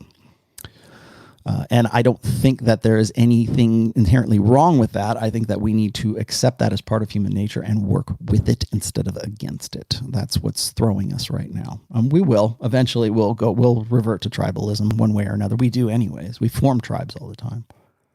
We just don't call them tribes. In fact, the guys who are like very individualist and anti-tribal, they form a tribe to talk about how individualist they are. That's the nature, right? So we need to get away from identity politics and tribalism. All you guys who are against tribalism, come over here in this tribe and we're going to all talk about it. Okay. Whatever. All right, guys. I'm out. I'm done. Don't know what I'm going to do. War brides, genes raising today's men. Yeah. What is that? War brides, genes raising today's men. That's the aren't we all alphas argument. And I've talked about that. Go look that up in the War brides essay. When I get down to, like, gosh, I'm at 2:45 right now. When I get to this time, I might or I might not answer your super chats. Sorry. That said, if you wish to support the show, I would be happy to have your support. You can become a Patreon member. Like I was saying last week, I'm in the stages of sort of preparing for this now. I'm going to move Wednesday's show over to Patreon. So if you're not a Patreon subscriber, please go get in. It's only $5 for now. I'm going to I'll probably put one more tier on there. I don't know exactly how I'll put it, like, if that's just for support, you'll get the same stuff. It's just like, do you want to be cool or do you not? So I'm going to move it over. Like I said, I was doing that for two reasons. The first one is I want to protect my, my stuff. I have a lot of stuff that's on. It's weird. It's like I started getting into YouTube just sort of as an aside because I knew everybody else was, and they wanted to hear me talk like solo. I was always on like either, that other podcast, or I was on Rule Zero, and people wanted to hear me like go talk solo. So that's what I did. And then I had Pat Campbell on there as well. And Pat was good. I like Pat. So I'm going to save those things. I'm going to archive those on Patreon all the way. I'm not going to close this channel, of course not. But I think the YouTube stream will be Sundays, and then the Patreon stream will end up being on Wednesdays. They'll still be at the same time. I'm just going to do them in different places, so I can at least some way protect myself. And yes, I know Patreon is not as secure as anything else. I'm also thinking about maybe going over to locals.com. That's the same thing that like Dave Rubin is on, I think. It's sort of like a different version of Patreon. It's supposed to be more secure. It's supposed to be the anti-Patreon. I don't know. I have a lot of people who already follow me on Patreon quite a bit. So if you haven't, please do. And then you will get the Wednesday shows as well as this. I don't think it's too much to ask. So go ahead and sign up for that. If you have not subscribed to this channel, please do. If you liked anything that I had to say, I'm always open for questions. You can email me. All of that information is down there in the description, so go check that out. Rule Zero Live, again, will be October 2nd through the 4th on this year. COVID permitting. I hate to, I didn't think I would be having this conversation. I didn't think I'd be even considering this back when we had to postpone the first one. We're going to have this damn thing. I don't care if I got to do it myself. My problem right now is like getting John into the country, or getting like people like, or Troy into the country, and then getting him back home right now. So we're still going to have it. It's still going to be in Vegas. I'm still going to do it. If you have already, I'm going to make this available for my Patreon people, because you have to go through my Patreon to get this. But if you want my talk at Vegas, I will make it available on Patreon. I don't know how exactly I'll do that. If you couldn't go for whatever reason, I will make that, you'll get that for free. And then possibly some other guys for free. I will do that if for whatever reason you paid and you just like, you couldn't make it, or you couldn't get a flight, or the world exploded. I don't know. If that happens, I will definitely give you guys some added value for your faithfulness, for your dutifulness. So that's what's going on. I will be in this Wednesday. I will be on YouTube Wednesdays until further notice. But August is going to be when I'm going to move over to Patreon. So I will see you guys on Wednesday this week, same time. I think I might talk about borderline personality disorder. People have been asking about that one, and that's like sort of old school Red Pill 101. So I think I'm going to talk about borderline personality disorder, or cluster B, women and men on Wednesday. So we'll get into that a little bit. Again, I'm not a psychologist, but I know a lot about borderline personality disorder. So that will be coming up. And again, if you want to support the show, I take PayPal, I take Bitcoin, you can get on Patreon. It's only $5. Thank you guys again for your patience. And thank you, Sambata, for being the moderator today and sticking around. And that's it. I will talk to you guys on Wednesday. Bye-bye, guys.